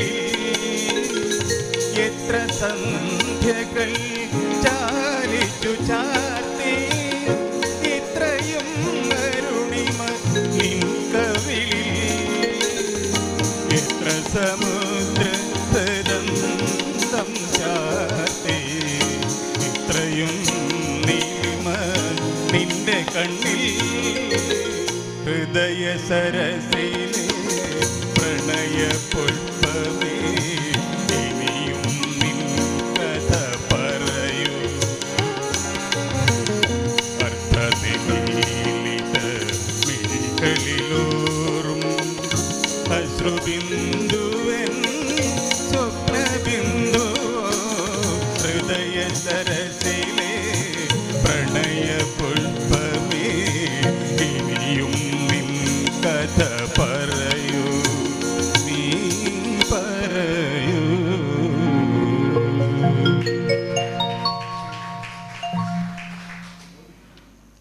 ഈ പരിപാടിയിൽ പങ്കെടുക്കുന്നവർ കഥ പറയുന്ന വസന്തകുമാർ സാംബശിവനെ കൂടാതെ ശ്രീ രാജേന്ദ്രൻ ഹാർമോണിയം വായിക്കുന്നു, ശ്രീ ഫണിധരൻ തബല വായിക്കുന്നു, Shri Rangan Veliyam keyboard, Shri Shyam Sunderlal guitar, Shri Anilkumar timing and effects.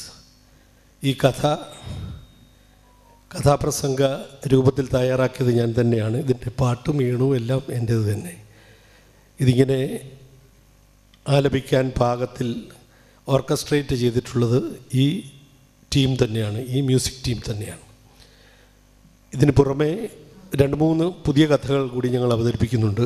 ഒന്ന് സത്യദേവൻ്റെ കലാനിധി. ആദ്യ കഥാപ്രസംഗനായ സത്യദേവൻ്റെ ജീവിതകഥ നമ്മുടെ കേരള നവോത്ഥാനത്തിലെ ഒരു ഏട് എന്ന രൂപത്തിൽ അവതരിപ്പിക്കുന്നുണ്ട്. മറ്റൊന്ന് കുമാരനാശാൻ്റെ ലീല മൃതിക്കുമപ്പുറം എന്ന പേരിൽ അവതരിപ്പിക്കുന്നു.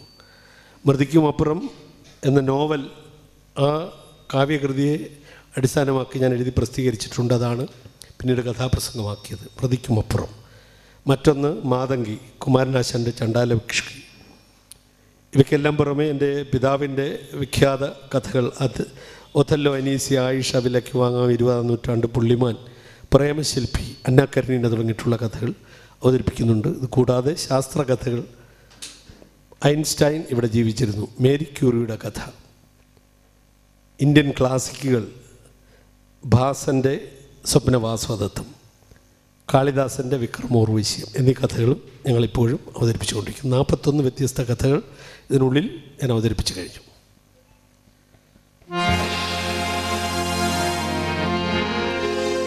അപരാധം ചെയ്തൊരു ശീലമില്ല, മാരകമായുധം സ്വന്തമില്ല. അപരാധം ചെയ്തൊരു ശീലമില്ല, മാരകമായുധം സ്വന്തമില്ല. കേട്ടില്ല അധികാരി ചിട്ടനാളെ ബന്ധിച്ചു കാരാഗൃഹത്തിലാക്കി. ചിട്ടനാളെ ബന്ധിച്ചു കാരാഗൃഹത്തിലാക്കി. അപരാധം ചെയ്തൊരു ശീലമില്ല, മാരകമായുധം സ്വന്തമില്ല. അയാൾ എത്ര നിഷേധിക്കാൻ ശ്രമിച്ചിട്ടും തെളിവ് അയാൾക്കെതിരായിരുന്നു. അതിഘോരമായൊരു കൊലപാതകം, അതിന് അടിസ്ഥാന തെളിവ്, അതിനുപയോഗിച്ച മാരകായുധം രക്തം പുരണ്ട അവസ്ഥയിൽ അയാളുടെ സ്വന്തം ബാഗിൽ അധികൃതർ കണ്ടെത്തി. അതുകൊണ്ട് അയാളോടൊരു ഇളവും അവർ കാട്ടിയില്ല. അവർ അറ്റ കൈ തന്നെ പ്രയോഗിച്ചു. അയാളെ കൈകാലുകൾ കയർ കൊണ്ട് ബന്ധിച്ച് ആ വണ്ടിയിലേക്ക്, പോലീസ് വണ്ടിയിലേക്ക് വരെ പാശത്താൽ കൈകാലുകൾ കെട്ടി വണ്ടിയിലേറ്റിപ്പോയി. പാശത്താൽ കൈകാലുകൾ കെട്ടി വണ്ടിയിലേറ്റിപ്പോയി. അപരാധം ചെയ്തെന്നു പറഞ്ഞ് തുടന്നടച്ചു തുറുങ്കിൽ. അപരാധം ചെയ്തെന്നു പറഞ്ഞ് തുടന്നടച്ചു തുറുങ്കിൽ. ഉടനടച്ചു തുറുങ്കിൽ. ഉടനടച്ചു തുറുങ്കിൽ. അക്കാലത്തെ സാറസ്റ്റ് റഷ്യയിലെ നിയമങ്ങൾ അങ്ങനെ കടുകട്ടിയായിരുന്നു. തെളിവുകളെ മാത്രം അടിസ്ഥാനപ്പെട്ട് നിലനിന്ന നിയമങ്ങൾ, നടപ്പാക്കപ്പെട്ട നിയമങ്ങൾ. അതുകൊണ്ട് അയാൾക്കൊരു ഇളവും കിട്ടിയില്ല. കാരണം ഒരു കൊലപാതകത്തിന് ആധാരമായ പ്രധാന മാരകായുധം അയാളുടെ കയ്യിൽ നിന്ന്, അയാളുടെ ബാഗിൽ നിന്ന് കണ്ടെത്തിയിരിക്കുന്നു. ഒരു ഇളവും കാണിച്ചില്ല. വളരെ മൃഗീയമായി തന്നെ അയാളുടെ കൈകാലുകൾ കെട്ടി വണ്ടിയിലേക്ക് എടുത്തിരേറ്. പിന്നെ അയാളെ ലോക്കപ്പ് ചെയ്തു. ഈ വിവരം അറിഞ്ഞ് അയാളുടെ ഭാര്യ അവിടേക്ക് പാഞ്ഞു ചെന്നു. അയാൾ തടവിൽ കഴിയുന്ന ഇടത്തേക്ക് പാഞ്ഞു ചെന്നു. അയ്യോ സാറന്മാരെ, അദ്ദേഹത്തെ വെറുതെ വിടണം, അദ്ദേഹത്തെ വെറുതെ വിടണം. ഒരിക്കലും ഇത് ചെയ്യാൻ അദ്ദേഹത്തിന് കെൽപ്പില്ല. അദ്ദേഹം ഒരു ഉറുമ്പിനെ പോലും നോവിക്കാൻ കെൽപ്പുള്ള ആളല്ല. അപരാധം ചെയ്തൊരു ശീലമില്ല, മാരകമായുധം സ്വന്തമില്ല. അപരാധം ചെയ്തൊരു ശീലമില്ല, മാരകമായുധം സ്വന്തമില്ല. കേട്ടില്ല അധികാരി ചിട്ടനാളെ ബന്ധിച്ചു കാരാഗൃഹത്തിലാക്കി. കേട്ടില്ല അധികാരി ചിട്ടനാളെ ബന്ധിച്ചു കാരാഗൃഹത്തിലാക്കി. അപരാധം ചെയ്തൊരു ശീലമില്ല, മാരകമായുധം സ്വന്തമില്ല. എത്ര കേണപേക്ഷിച്ചിട്ടും അവരുടെ നിലപാടിൽ ഒരു മാറ്റവും ഉണ്ടായില്ല. ഇവാൻ ഒരു ഇളവും ലഭിച്ചില്ല. അവർ മടങ്ങിപ്പോകേണ്ടി വന്നു. കുറേ ദിവസം കഴിഞ്ഞ് അവർ അവരുടെ 3 കുട്ടികളുമായി അദ്ദേഹത്തെ കാണാൻ ചെന്നു, ഇവാനെ കാണാൻ ചെന്നു. പക്ഷേ അതിനും അനുവാദമില്ല. ഇത്രയും ഹീനമായൊരു കൊലപാതകം ചെയ്തൊരു മനുഷ്യന് യാതൊരു കരുണയും കാട്ടാൻ പാടില്ല. അയാളോട് ഒരു കരുണയും കാട്ടാൻ പാടില്ല.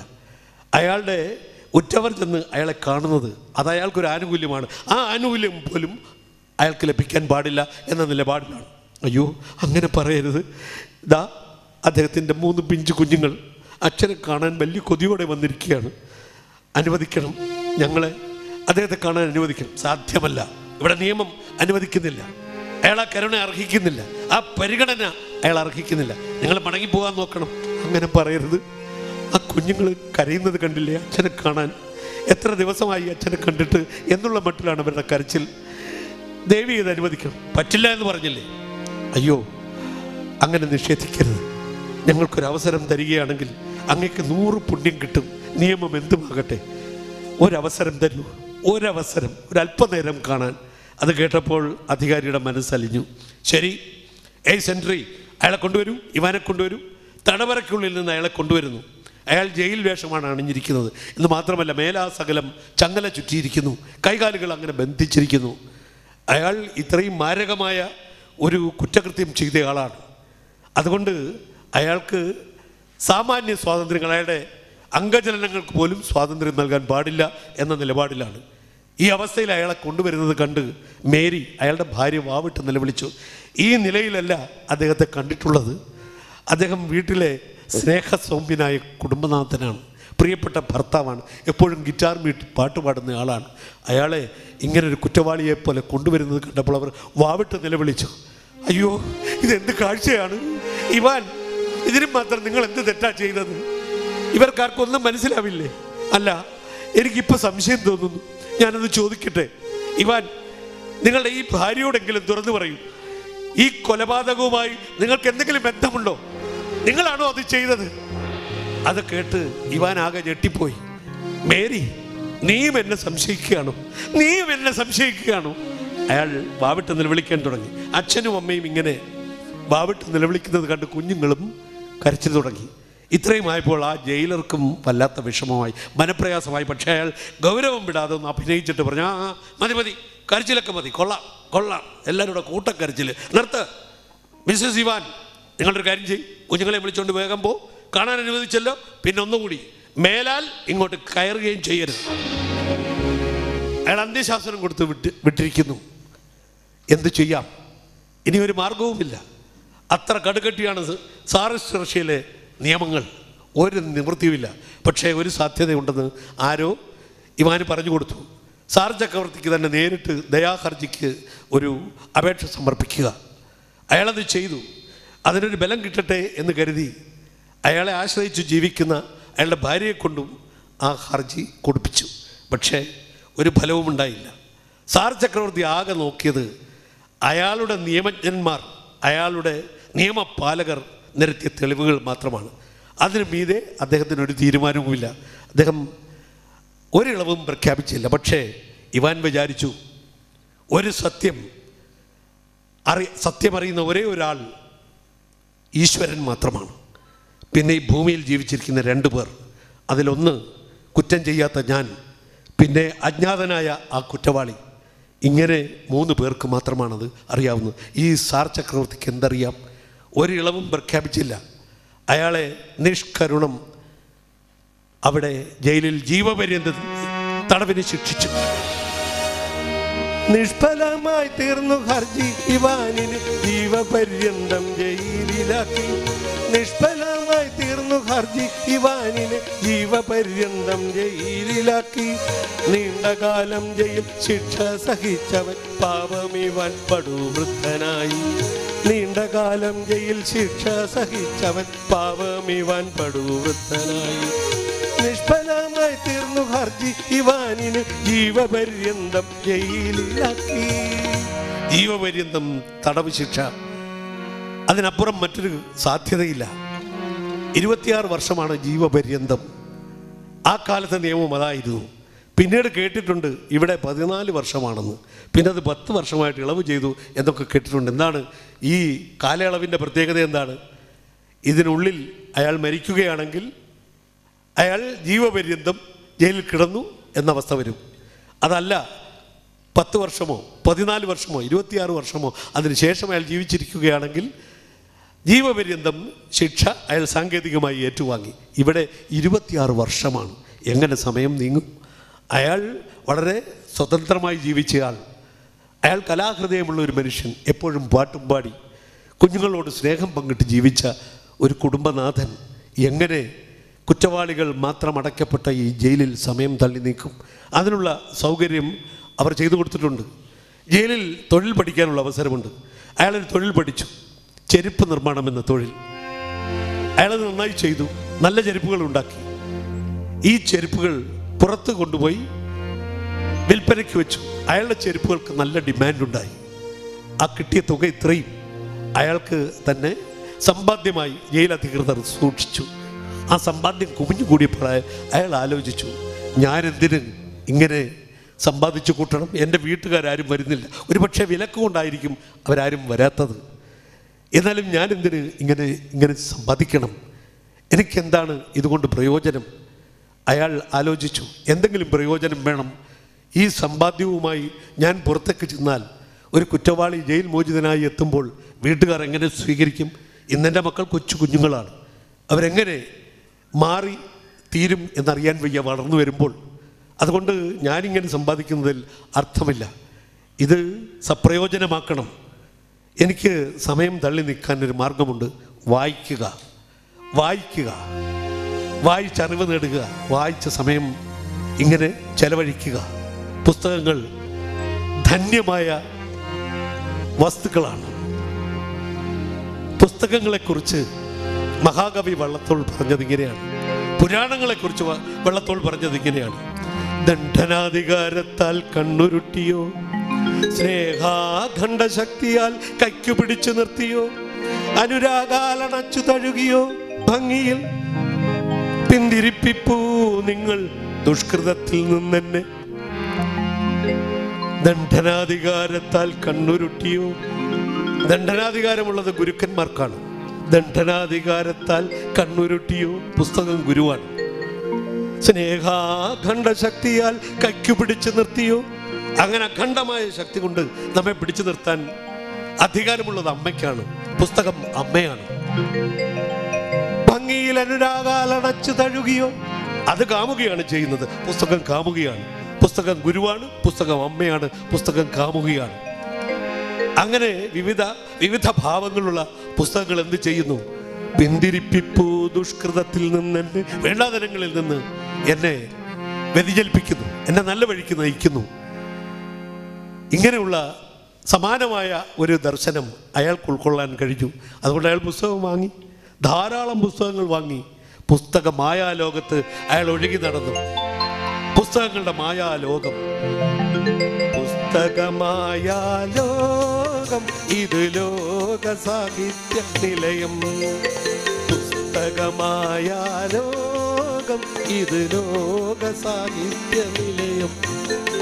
വ്യാസൻ, ഭാസൻ, വാൽമീകി, കാളിദാസൻ, ഭവഭൂതി, ടാഗോർ, ഗാന്ധിജി, പണ്ഡിറ്റ്ജി, തുഞ്ചൻ, കുഞ്ചൻ, ചെറുശ്ശേരി, കുമാരനാശാൻ, വള്ളത്തോൾ, SK തകഴി, ബഷീർ സുൽത്താൻ. പുസ്തകമായാലോകം, ഇത് ലോക സാഹിത്യ നിലയം. പുസ്തകമായാലോകം, ഇത് ലോക സാഹിത്യ നിലയം. Shakespeare, Shelley, John Milton, Keats, Emerson, Charles Danton, Dostoevsky, Leo Tolstoy, Ibsen, Stendhal, Bernard Shaw, D.H. Lawrence, T.S. Eliot, Victor Hugo, Charles Dickens. പുസ്തകമായാലോകം, ഇത് ലോക സാഹിത്യ നിലയം. പുസ്തകമായാലോകം, ഇത് ലോക സാഹിത്യ നിലയം. പുസ്തകമായാലോകം, ഇത് ലോക സാഹിത്യ നിലയം. അയാൾ അസംഖ്യം പുസ്തകങ്ങൾ വായിച്ചു. ആ പുസ്തകങ്ങളിലെ എല്ലാ ആശയങ്ങളും അയാൾ ഉൾക്കൊണ്ടു. ദർശനങ്ങൾ, നല്ല കൃതികൾ, നോവലുകൾ, അതിലടങ്ങിയിട്ടുള്ള തത്വസംഹിതകൾ, ജീവിത ദർശനങ്ങൾ, ആ വലിയ എഴുത്തുകാരുടെ എല്ലാം ആശയങ്ങൾ ഇതുമായി അയാൾ സമ്പർക്കപ്പെട്ടു. ഇങ്ങനൊരു ദൈക്ഷണിക ബന്ധം അയാളെ മറ്റൊരാളാക്കി തീർത്തു. അയാൾ ധാരാളം പുസ്തകങ്ങൾ വായിച്ച് അയാൾ ഒരു ഗുരുവിൻ്റെ സ്ഥാനത്തേക്ക് ജയിലിൽ ഉയർന്നിരിക്കുന്നു. പാരായണം ചെയ്ത ഗ്രന്ഥങ്ങൾ സാത്വിക ശീലമവനിൽ വളർത്തി. പാരായണം ചെയ്ത ഗ്രന്ഥങ്ങൾ സാത്വിക ശീലമവനിൽ വളർത്തി. ഏവരും ജയിലിലെ വന്ധ്യവയോധിക ഗുരുവായി അയാളെ വണങ്ങി. ഏവരും ജയിലിലെ വന്ധ്യവയോധിക ഗുരുവായി അയാളെ വണങ്ങി. പാരായണം ചെയ്ത ഗ്രന്ഥങ്ങൾ സാത്വിക ശീലമവനിൽ വളർത്തി. അയാളൊരു ഗുരുവിൻ്റെ സ്ഥാനത്തേക്ക് ഉയർന്നിരിക്കുന്നു. എല്ലാവരും ബഹുമാനപൂർവ്വം അയാളെ ജയിലിൽ വല്യപ്പ എന്ന് വിളിച്ചു. ഇവാൻ വല്യപ്പൻ. ഇവാൻ വല്യപ്പനെ കൊണ്ട് പ്രയോജനം മാത്രമേ ഉള്ളൂ. അത് തടവുകാർക്കും അവിടുത്തെ ഉദ്യോഗസ്ഥർക്ക് അവരുടെ ഔദ്യോഗികമായ കടലാസുകൾ വ്യക്തത കിട്ടാൻ വേണ്ടി വായിച്ചു മനസ്സിലാക്കാൻ ഇദ്ദേഹത്തെ സമീപിക്കും. പിന്നെ അവിടെയുള്ള തടവുകാർ അവർ നിസാര കാര്യങ്ങൾക്ക് വഴക്കിടുന്നവരാണ്. ആ വഴക്കുകളിൽ അയാൾ ചെന്ന് ഇടപെട്ടു, മധ്യസ്ഥനെ പോലെ ഇടപെട്ടു. സമചിത്തതയോടെ അയാൾ ഒരു നീതിമാൻ്റെ സമചിത്തതയോടെ അതിലൊക്കെ ഇടപെട്ടു. അവരുടെ പ്രശ്നങ്ങളൊക്കെ പരിഹരിച്ചു. ചിലർക്ക് എഴുത്തുകുത്തുകൾ നടത്തണം, വീട്ടിലേക്കൊക്കെ കത്തെഴുതുന്ന ആളുകൾ, ആ കുറ്റകൃത്യങ്ങളുടെ അടിസ്ഥാനത്തിൽ ഇളവുകൾ ലഭിച്ച ആളുകളുണ്ട്, അവർക്കൊക്കെ കത്തെഴുതണം. ആ കത്തുകളൊക്കെ ഇയാൾ എഴുതി കൊടുത്തു. അങ്ങനെ എല്ലാ തരത്തിലും മറ്റുള്ളവർക്ക് ഉപകാരിയായി അയാൾക്ക് സ്വയം സംതൃപ്തി നൽകുന്ന വിധത്തിലുള്ള പ്രവർത്തനങ്ങളിൽ അയാൾ വ്യാപൃതനായി നിന്നു. അങ്ങനെ കാലം മുമ്പോട്ട് പോയി. അയാൾക്ക് ഏറ്റവും വലിയൊരു സങ്കടമായത് അയാളുടെ ഉറ്റവരാരും അയാളെ തേടി വന്നില്ല. കാലം നിലയ്ക്കാതെ മുന്നോട്ട് പോയി, പക്ഷെ ഉറ്റവർ തേടി വന്നില്ല. കാലം നിലയ്ക്കാതെ മുന്നോട്ട് പോയി, പക്ഷെ ഉറ്റവർ തേടി വന്നില്ല. 26 വർഷങ്ങൾ എണ്ണി അയാൾക്കായുസോ ജയിൽവാസമായി. 26 വർഷങ്ങൾ എണ്ണി അയാൾക്കായുസോ ജയിൽവാസമായി. കാലം നിലയ്ക്കാതെ മുന്നോട്ട് പോയി, പക്ഷെ ഉറ്റവർ തേടി വന്നില്ല. ഉറ്റവരാരും തേടി വന്നില്ല. അയാളപ്പോൾ ഇതൊക്കെ കൂടുതൽ ഓർക്കുന്നത് വായിക്കാത്ത സമയത്ത്, അല്ലെങ്കിൽ ചെരുപ്പ് നിർമ്മിക്കാത്ത സമയത്ത്, മറ്റുള്ളവരുമായി ഇടപെടാത്ത സമയത്ത്, അത് ഉറങ്ങുന്ന സമയത്താണ്. അയാളുടെ ഉറക്കം കെടുത്തുന്ന രീതികളാണ് പിന്നെ കിടക്കയിൽ അയാൾ അനുഭവപ്പെട്ട് മുമ്പോട്ട് സമയം നീക്കിയത് അങ്ങനെയാണ്. അയാൾക്ക് ഉറങ്ങാൻ കഴിയുന്നില്ല. അയാൾ ഓർക്കുന്നത് മക്കളെക്കുറിച്ചാണ്. മക്കളൊക്കെ വളർന്നു കാണും. ഭാര്യ ഏത് അവസ്ഥയിലായിരിക്കുമോ? ഞാനാകെ നരച്ച് വൃദ്ധനായിരിക്കുന്നു, അവളും ആ അവസ്ഥയിലൊക്കെ ആയി തീർന്നിരിക്കാം. പക്ഷേ ആ കാലം, ഞങ്ങൾ ഒരുമിച്ച കാലം, ഒരുമിച്ച് ജീവിച്ച കാലം, അങ്ങനൊരു കാലം ഇനി തിരിച്ചു വരുമോ? എത്ര സന്തോഷത്തോടെയാണ് ഞങ്ങൾ ജീവിച്ചിരുന്നത്. ആ സുഖങ്ങൾ വെറും ജാലം, ആരറിവു നിയതീതൻ, ത്രാസു പൊങ്ങുന്നതും താനേ താണുപോവതും. ആ സുഖങ്ങൾ വെറും ജാലം, ആരറിവു നിയതീതൻ, ത്രാസു പൊങ്ങുന്നതും താനേ താണുപോവതും. 26 വർഷം തടവും പേറിവാന വിദൂരസ്ഥ സൈബീരിയൻ അഴികൾക്കുള്ളിൽ. 26 വർഷം തടവും പേറിവാന വിദൂരസ്ഥ സൈബീരിയൻ അഴികൾക്കുള്ളിൽ. ആ സുഖങ്ങൾ വെറും ജാലം, ആരറിവു നിയതീതൻ, ത്രാസു പൊങ്ങുന്നതും താനേ താണുപോവതും. കാലം അപ്രതിഹതമായ ഒഴുക്കാണ്. കാലത്തിന് മറ്റൊരു സാമാന്യ നാമധേയമുണ്ട്, സമയം. മുമ്പോട്ട് മാത്രം ചലിക്കുന്ന സമയം. ഈ സമയത്തെക്കുറിച്ചാണ് ആൽബർട്ട് ഐൻസ്റ്റൈൻ പറഞ്ഞത്, 4-ാം മാനമാണ് സമയം. 3 മാനങ്ങൾ നമുക്ക് വളരെ സുപരിചിതമാണ്: നീളം, വീതി, പൊക്കം. നീളത്തിലൂടെ മുമ്പോട്ടും പുറകോട്ടും നമുക്ക് സഞ്ചരിക്കാം. പൊക്കത്തിലൂടെ ഉയരങ്ങളിലേക്കും താഴേക്കും സഞ്ചരിക്കാം. വീതിയിലൂടെ ഇടത്തേക്കും വലത്തേക്കും സഞ്ചരിക്കാം. എന്നാൽ 4-ാം മാനമായ സമയത്തിലൂടെ മുമ്പോട്ട് മാത്രമേ ചലിക്കാൻ കഴിയുകയുള്ളൂ. അതിന് വേറൊരു വഴിയില്ല. സമയം മുമ്പോട്ട് തന്നെ പോകുന്നു. കാലം അപ്രതിഹതമായ ഒരൊഴുക്കാണ്. അതിനെക്കുറിച്ചൊരു കവി പറഞ്ഞത്, പ്രിയപ്പെട്ട കവി NN കക്കാട് പറഞ്ഞത്, കാലമിനിയും ഉരുളും, വിഷു വരും, വർഷം വരും, തിരുവോണം വരും, പിന്നെ ഓരോ തളിരിലും പൂ വരും, കായ് വരും, അപ്പോഴാരെന്നും എന്തെന്നും ആർക്കറിയാം. കാലം മുമ്പോട്ട് നീങ്ങി. ജയിലിൽ പിന്നെയും കുറ്റവാളികൾ വന്നുകൊണ്ടിരുന്നു. കുറ്റവാളികൾ എന്തുകൊണ്ട് വരുന്നു? കുറ്റം ചെയ്യുന്നത് കൊണ്ടുവരുന്നു.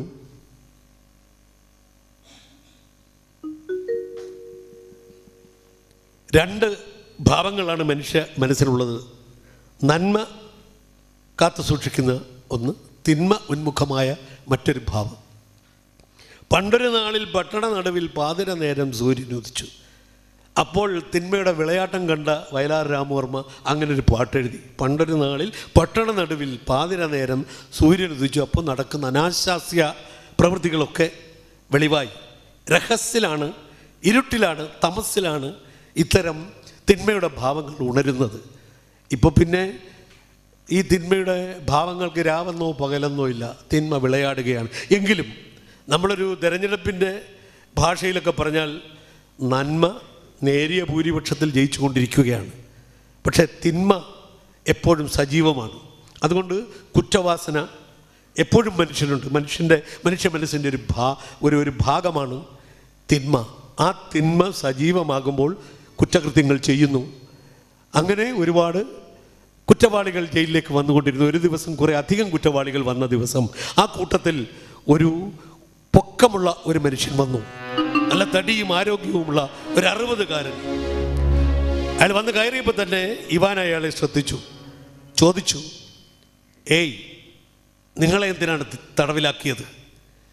എന്നെ തടവിലാക്കിയത് ഞാൻ ചെയ്യാത്ത കുറ്റത്തിനാണ്. ഓഹോ, നിങ്ങൾ ചെയ്യാത്ത കുറ്റത്തിന് നിങ്ങൾ തടവിലാക്കിയോ? എന്താണ് നിങ്ങളുടെ മേൽ ആരോപിക്കപ്പെട്ട കുറ്റം? അത് ഒരു അത്യാവശ്യത്തിന് ഒരു സ്ഥലത്ത് കെട്ടിയിരുന്ന ഒരു കുതിരയെ കണ്ടിട്ട് ഞാൻ അഴിച്ച് എനിക്ക് അത്യാവശ്യത്തിന് പോകേണ്ടതുകൊണ്ട് അത് എടുത്തുകൊണ്ട് ഞാൻ പോയി. പോകേണ്ട സ്ഥലത്ത് ഞാൻ പോയി.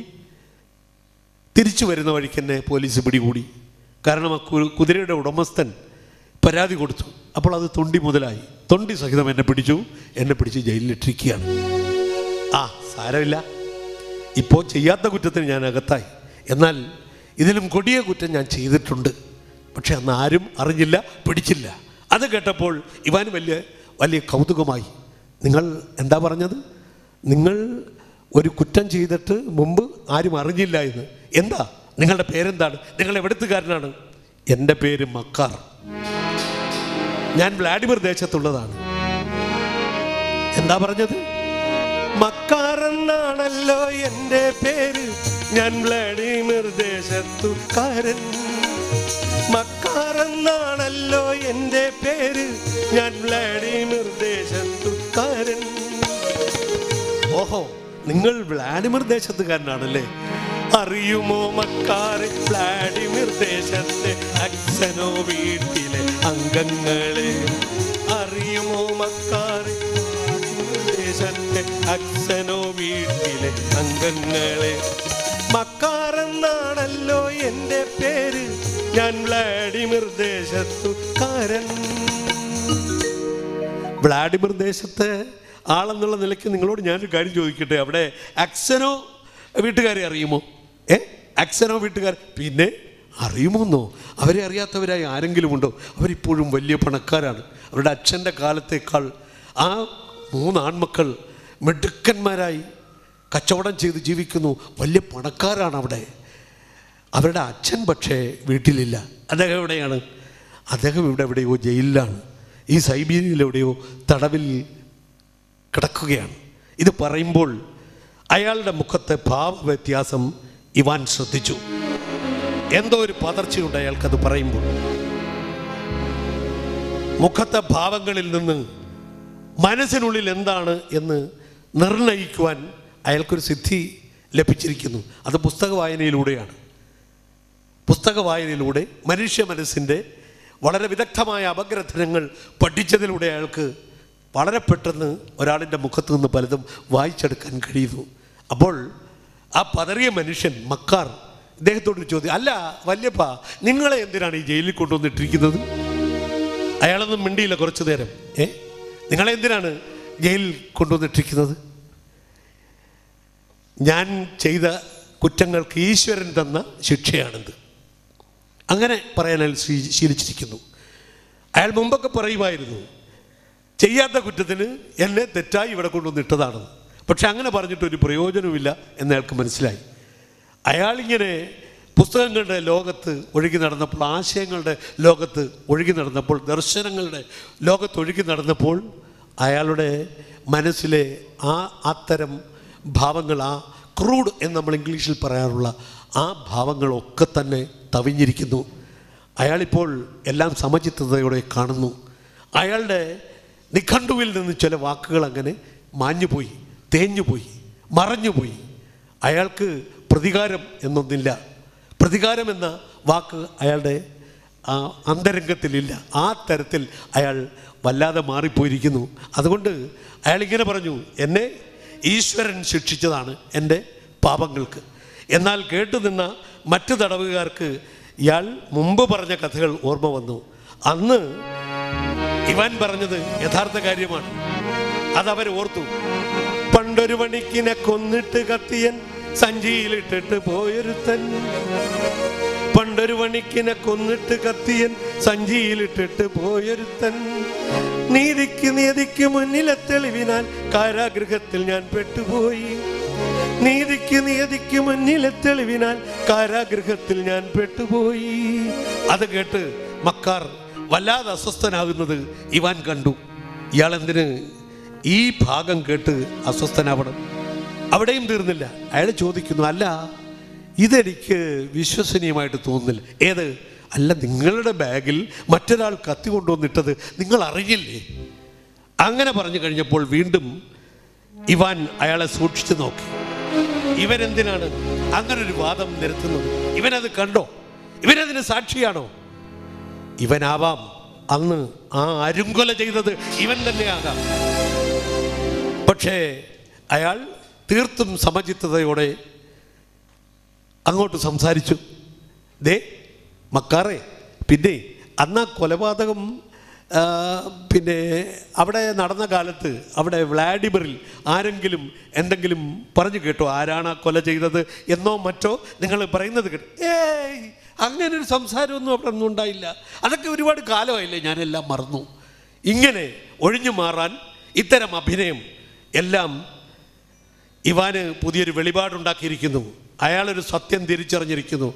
അയാൾ മറ്റൊരു തെളിവിൻ്റെയും അടിസ്ഥാനമില്ലാതെ ഇയാളുടെ മനസ്സ് മനസ്സിലാക്കിയിരിക്കുന്നു. അയാളുടെ മനസ്സിൽ അയാൾ സൂക്ഷിക്കുന്ന രഹസ്യം എന്താണെന്ന് അയാൾ മനസ്സിലാക്കി കഴിഞ്ഞു.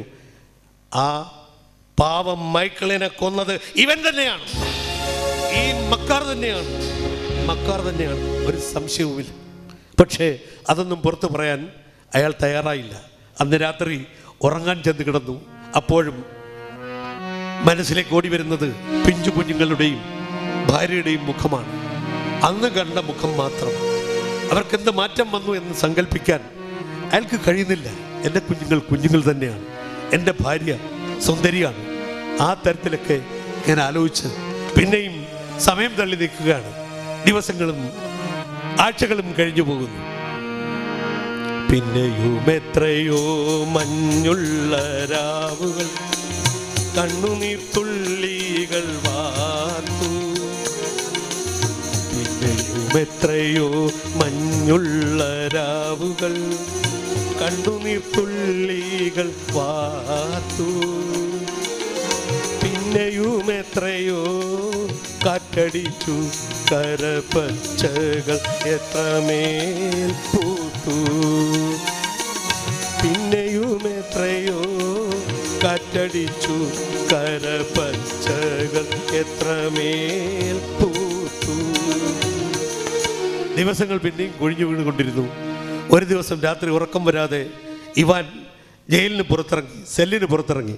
അയാളുടെ സെല്ല് അങ്ങനെ പൂട്ടാറില്ല. കാരണം അയാൾ അത്രയ്ക്ക് വിശ്വസ്തനാണ്. അയാൾ എങ്ങും ഓടിപ്പോവില്ല എന്ന് ജയിൽ അധികൃതർക്ക് നന്നായിട്ടറിയാം. അയാൾ ഉറക്കം വരാതെ അതിൻ്റെ മുറ്റത്തുകൂടെ ഇങ്ങനെ നടന്നു, അയാളുടെ സെല്ലിൻ്റെ മുറ്റത്തുകൂടെ നടന്നു. പിന്നെ നടന്ന് ജയിലിൻ്റെ മതിലിനരികിലൂടെ നടന്നു. പെട്ടെന്ന് കാലിലെന്തോ തടഞ്ഞു. അരണ്ട വെളിച്ചത്തിൽ അയാൾ മനസ്സിലാക്കി അതൊരു കൂന മണ്ണാണ്, ചെറിയ കൂന മണ്ണ്, നനഞ്ഞ മണ്ണ്, ഇപ്പോഴെപ്പോഴോ കുഴിച്ചെടുത്തതുപോലെയുണ്ട്. അയാളൊന്ന് ആലോചിച്ചുകൊണ്ട് അതങ്ങ് തട്ടി നിരത്തി. പിന്നെയും ചുവട് മുമ്പോട്ട് വെച്ചപ്പോൾ പിന്നിൽ ഒരു കാൽപെരുമാറ്റം കേട്ടു. പിന്നിൽ ഒരു കാൽപെരുമാറ്റം. തിരിഞ്ഞു നോക്കുമ്പോൾ ഒരാൾ നിൽക്കുന്നു, ഇരട്ടത്തൊരാൾ നിൽക്കുന്നു. ആരാണത്? അയാളങ്ങ് പിൻവാങ്ങാൻ ശ്രമിക്കുന്നത് പോലെ അവിടെ നിന്ന് മാറാൻ നിൽക്കവിടെ, ആരാത്? അപ്പോൾ അയാൾ നിന്നു. അടുത്ത് ചെന്ന് നോക്കിയപ്പോൾ മറ്റാരുമല്ല, മക്കാർ. എന്താ മക്കാർ, നിങ്ങളിവിടെ നിന്ന് പരുങ്ങുന്നത്?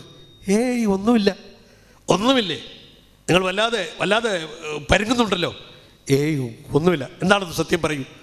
എന്താ നിങ്ങളെന്തിനാ ഇവിടെ നിൽക്കുന്നത് ഈ രാത്രി സമയത്ത്? നിങ്ങൾക്ക് ഉറങ്ങിക്കൂടെ? അത് വല്യപ്പ, പിന്നെ സത്യം ഞാൻ പറയാം. ഞാനൊരു തുരപ്പുണ്ടാക്കുകയായിരുന്നു മതിലിനടിയിൽ കൂടി. കുറേശ്ശെ തുരന്ന് അതൊരു വലിയ തുരപ്പാക്കി മാറ്റിയാൽ അതിലൂടെ രക്ഷപ്പെടാൻ കഴിയും. ഒരുമിച്ച് തുരന്നാൽ അത് ജയിലധികൃതർ കണ്ടുപിടിച്ചാൽ, അതുകൊണ്ട് കുറേശ്ശെ മണ്ണ് തുരന്ന് ഞാനൊരു സോക്സിനുള്ളിലാക്കി ഈ മതിലിന് മുകളിലൂടെ എറിയുകയായിരുന്നു. അപ്പോൾ ഒരു കഷ്ണം വന്ന് വീണതിലാണ് വല്യപ്പൻ ചവിട്ടിയത്. ദേവിയത് ഇതാരോടും പറയരുത്. ആരെങ്കിലും അറിഞ്ഞാൽ പിന്നെ ഒരു കാലത്തും എനിക്ക് ഈ ജയിലിനുള്ളിൽ നിന്ന് രക്ഷപ്പെടാൻ കഴിയില്ല. നിങ്ങൾ ആരോടും പറയരുത്. നിങ്ങൾക്ക് ഞാനൊരു ഉപകാരം ചെയ്യാം, ഒരു വാക്ക് തരാം. ഈ തുരപ്പ് ശരിയാകുമ്പോൾ ജയിലിൽ നിന്ന് പുറത്ത് കടക്കാൻ നിങ്ങൾക്ക് കൂടി ഞാൻ അവസരം തരാം. വേണ്ട, എനിക്ക് അവസരം വേണ്ട. എനിക്ക് ഈ ജയിലാണ് സുഖം. ഞാൻ പാടുപെട്ട് നിങ്ങളോട് കൂടി ചേർന്ന് ഇങ്ങനെ തെറ്റായ മാർഗത്തിലൂടെ ജയിലിൽ നിന്ന് പുറത്തിറങ്ങിയാൽ അവിടെ ചെന്ന് ആരെ കാണാനാണ്? എന്നെ ആരെങ്കിലും കാത്തിരിക്കുന്നോ? എന്നെ ആരും കാത്തിരിക്കുന്നില്ല, എന്നെ ആരും പ്രതീക്ഷിക്കുന്നില്ല. എനിക്കിവിടമാണ് സന്തോഷം. അങ്ങനെ അവർ പിരിഞ്ഞു. വല്യപ്പ, ആരോടും പറയരുത് എന്ന അയാളുടെ അഭ്യർത്ഥന കാതുകളിൽ മുഴങ്ങി. വേണമെന്നുണ്ടെങ്കിൽ ഇപ്പോൾ ഇത് റിപ്പോർട്ട് ചെയ്താൽ ഇവൻ ആജീവനാന്തം ജയിലിൽ കിടക്കും. എൻ്റെ ജീവിതം ഈ വിധമാക്കിയ ഇവനോട് എനിക്ക് പ്രതികാരം ചെയ്യാം. പക്ഷേ എൻ്റെ നിഘണ്ടുവിൽ പ്രതികാരമില്ല. അങ്ങനെ വിചാരിച്ച് നടന്നു. അതാരും അറിഞ്ഞതുമില്ല. എന്നാൽ കുറേ ദിവസം കഴിഞ്ഞപ്പോൾ ജയിലധികൃതർ ആ തുരപ്പ് കണ്ടുപിടിച്ചു. ആ ഭാഗത്ത് സെല്ലിലുള്ള ആളുകളെല്ലാം കൊണ്ടുവന്ന് നിരത്തി നിർത്തി ചോദ്യം ചെയ്തു. ആരാണ് ഈ തുരപ്പുണ്ടാക്കിയത്? ആർക്കും ഉത്തരമില്ല. ആരാണ്? ഉത്തരമില്ല. ഒടുവിൽ ഓരോരുത്തരെയും വിളിച്ചു ചോദിച്ചു, നിങ്ങൾക്കറിയാമോ ആരാണ് ഈ തുരപ്പുണ്ടാക്കിയതെന്ന്? അറിയില്ല സാർ. നിങ്ങൾക്ക്? അറിയില്ല സാർ. നിങ്ങൾക്ക്? അറിയില്ല സാർ. എല്ലാവരും ഒറ്റയ്ക്കും കൂട്ടായും പറഞ്ഞു അറിയില്ല. ഒടുവിൽ മുഖലക്ഷണം അല്പം വശപ്പശകായിട്ട് കണ്ട മക്കാറിനോട് ചോദിച്ചു, ഏയ് മക്കാറെ, നിങ്ങൾക്കറിയാമോ ഈ തുരപ്പുണ്ടാക്കിയത് ആരാണെന്ന്? എനിക്കറിയില്ല, ഞാനെങ്ങനെ അറിയാനാണ്? അത് സംശയമുളവാക്കിയെങ്കിലും ആ ജയിലർ ഉടൻ തന്നെ ഇവാനോട് ചോദിച്ചു, വല്യപ്പ, നിങ്ങളൊരു നല്ല മനുഷ്യനാണ്, നിങ്ങൾ സത്യമേ പറയൂ, നിങ്ങൾക്കറിയാമോ ഈ തുരപ്പുണ്ടാക്കിയത് ആരാണെന്ന്? നിങ്ങൾക്കറിയാമോ? ഒരു നിമിഷം ഇവാൻ ആലോചിച്ചു. ഇപ്പോൾ വേണമെങ്കിൽ പറയാം, പറഞ്ഞാൽ ഇവൻ ആജീവനാന്തം ജയിലിൽ കിടക്കും. എന്നോട് ചെയ്ത തെറ്റിന് ആ വിധത്തിലുള്ള ശിക്ഷയെങ്കിലും ഇവന് ലഭിക്കും. അല്പനേരം മിണ്ടാതെ നിന്നിട്ട് അയാൾ സംസാരിച്ചു തുടങ്ങി. ജയിലർ സാർ, ഈ തുരപ്പുണ്ടാക്കിയത് ആരാണെന്ന് എനിക്ക് നന്നായിട്ടറിയാം. പക്ഷേ ഈശ്വരൻ ഒന്ന് വിധിച്ചിരിക്കുന്നു, ഞാനത് പറയണ്ട എന്ന്. ഈശ്വരൻ്റെ വിധി, ഞാനത് നിങ്ങളോട് പറയണ്ട, ആ രഹസ്യം നിങ്ങൾക്ക് കൈമാറണ്ട എന്നാണ്. അതുകൊണ്ട് ദൈവഹിതത്തിനെതിരായി ഞാനത് പറയില്ല. ആ പേര് ഞാൻ പറയില്ല, അറിയാവുന്ന പേര് ഞാൻ പറയില്ല. നിങ്ങൾ എന്നെ എങ്ങനെ വേണമെങ്കിലും ശിക്ഷിച്ചോളൂ. ഒരു നിമിഷം ആ ജയിലധികാരി ഒന്നും മിണ്ടാതെ നിന്നു. പിന്നെ അധികാരി ഒന്നും പറഞ്ഞില്ല, ചിന്തിച്ചു മൗനിയായി നിന്നു. പിന്നെ അധികാരി ഒന്നും പറഞ്ഞില്ല, ചിന്തിച്ചു മൗനിയായി നിന്നു. ദൈവഗീതം പാലിച്ചുത്തരം നൽകിയ വന്ദ്യനിവാനെ നമിച്ചു. ദൈവഗീതം പാലിച്ചുത്തരം നൽകിയ വന്ദ്യനിവാനെ നമിച്ചു. വന്ദ്യനിവാനെ നമിച്ചു. ആ തുരപ്പിനെ പറ്റി പിന്നീട് അന്വേഷണവും ഉണ്ടായില്ല, ചോദ്യങ്ങളും ഉണ്ടായില്ല. ദിവസങ്ങൾ പിന്നെയും കടന്നു. ഒരു ദിവസം രാത്രി ഉറക്കം വരാതെ ഇവാൻ തൻ്റെ സെല്ലിൽ കിടക്കുകയാണ്. അവിടെ ഒരു മുരിഞ്ഞു കത്തുന്ന റാന്തലുണ്ട്. അതിൻ്റെ തിരി താഴ്ത്തി വെച്ച് അയാൾ ഉറങ്ങാൻ ശ്രമിക്കുകയാണ്. അവിടെ അരണ്ട വെളിച്ചം മാത്രമേ ഉള്ളൂ. പെട്ടെന്നൊരു കാൽപ്പെരുമാറ്റം കേട്ടതുപോലെ ഇവാന് തോന്നി. അയാളൊന്ന് ശ്രദ്ധിച്ചു.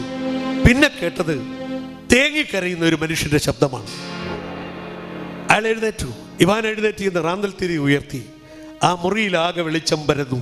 ഇതാ തൻ്റെ മുന്നിൽ നിന്ന് പൊട്ടിക്കരയുന്നു മക്കാർ. എന്താ മക്കാറെ, നിങ്ങൾ എന്തിനു കരയുന്നു? കരഞ്ഞുകൊണ്ട് മക്കാർ പറഞ്ഞു, നിന്നെ തുറുങ്കി തടയ്ക്കുവാൻ കാരണം ഞാൻ ചെയ്ത പാതകമല്ലോ. നിന്നെ തുറുങ്കിലടയ്ക്കുവാൻ കാരണം ഞാൻ ചെയ്ത പാതകമല്ലോ. അന്നത്തെ ആ കൊല ചെയ്തതു ഞാനല്ലോ, മാപ്പെനിക്കേകു ഇവാനേ. അന്നത്തെ ആ കൊല ചെയ്തതു ഞാനല്ലോ, മാപ്പെനിക്കേകു ഇവാനേ. മാപ്പെനിക്കേകു ഇവാനേ. അന്ന് ആ ഘോരമായ കൊലപാതകം ചെയ്തത് ഞാനാണ്. മൈക്കിളിനെ കൊന്നത് ഞാനാണ്.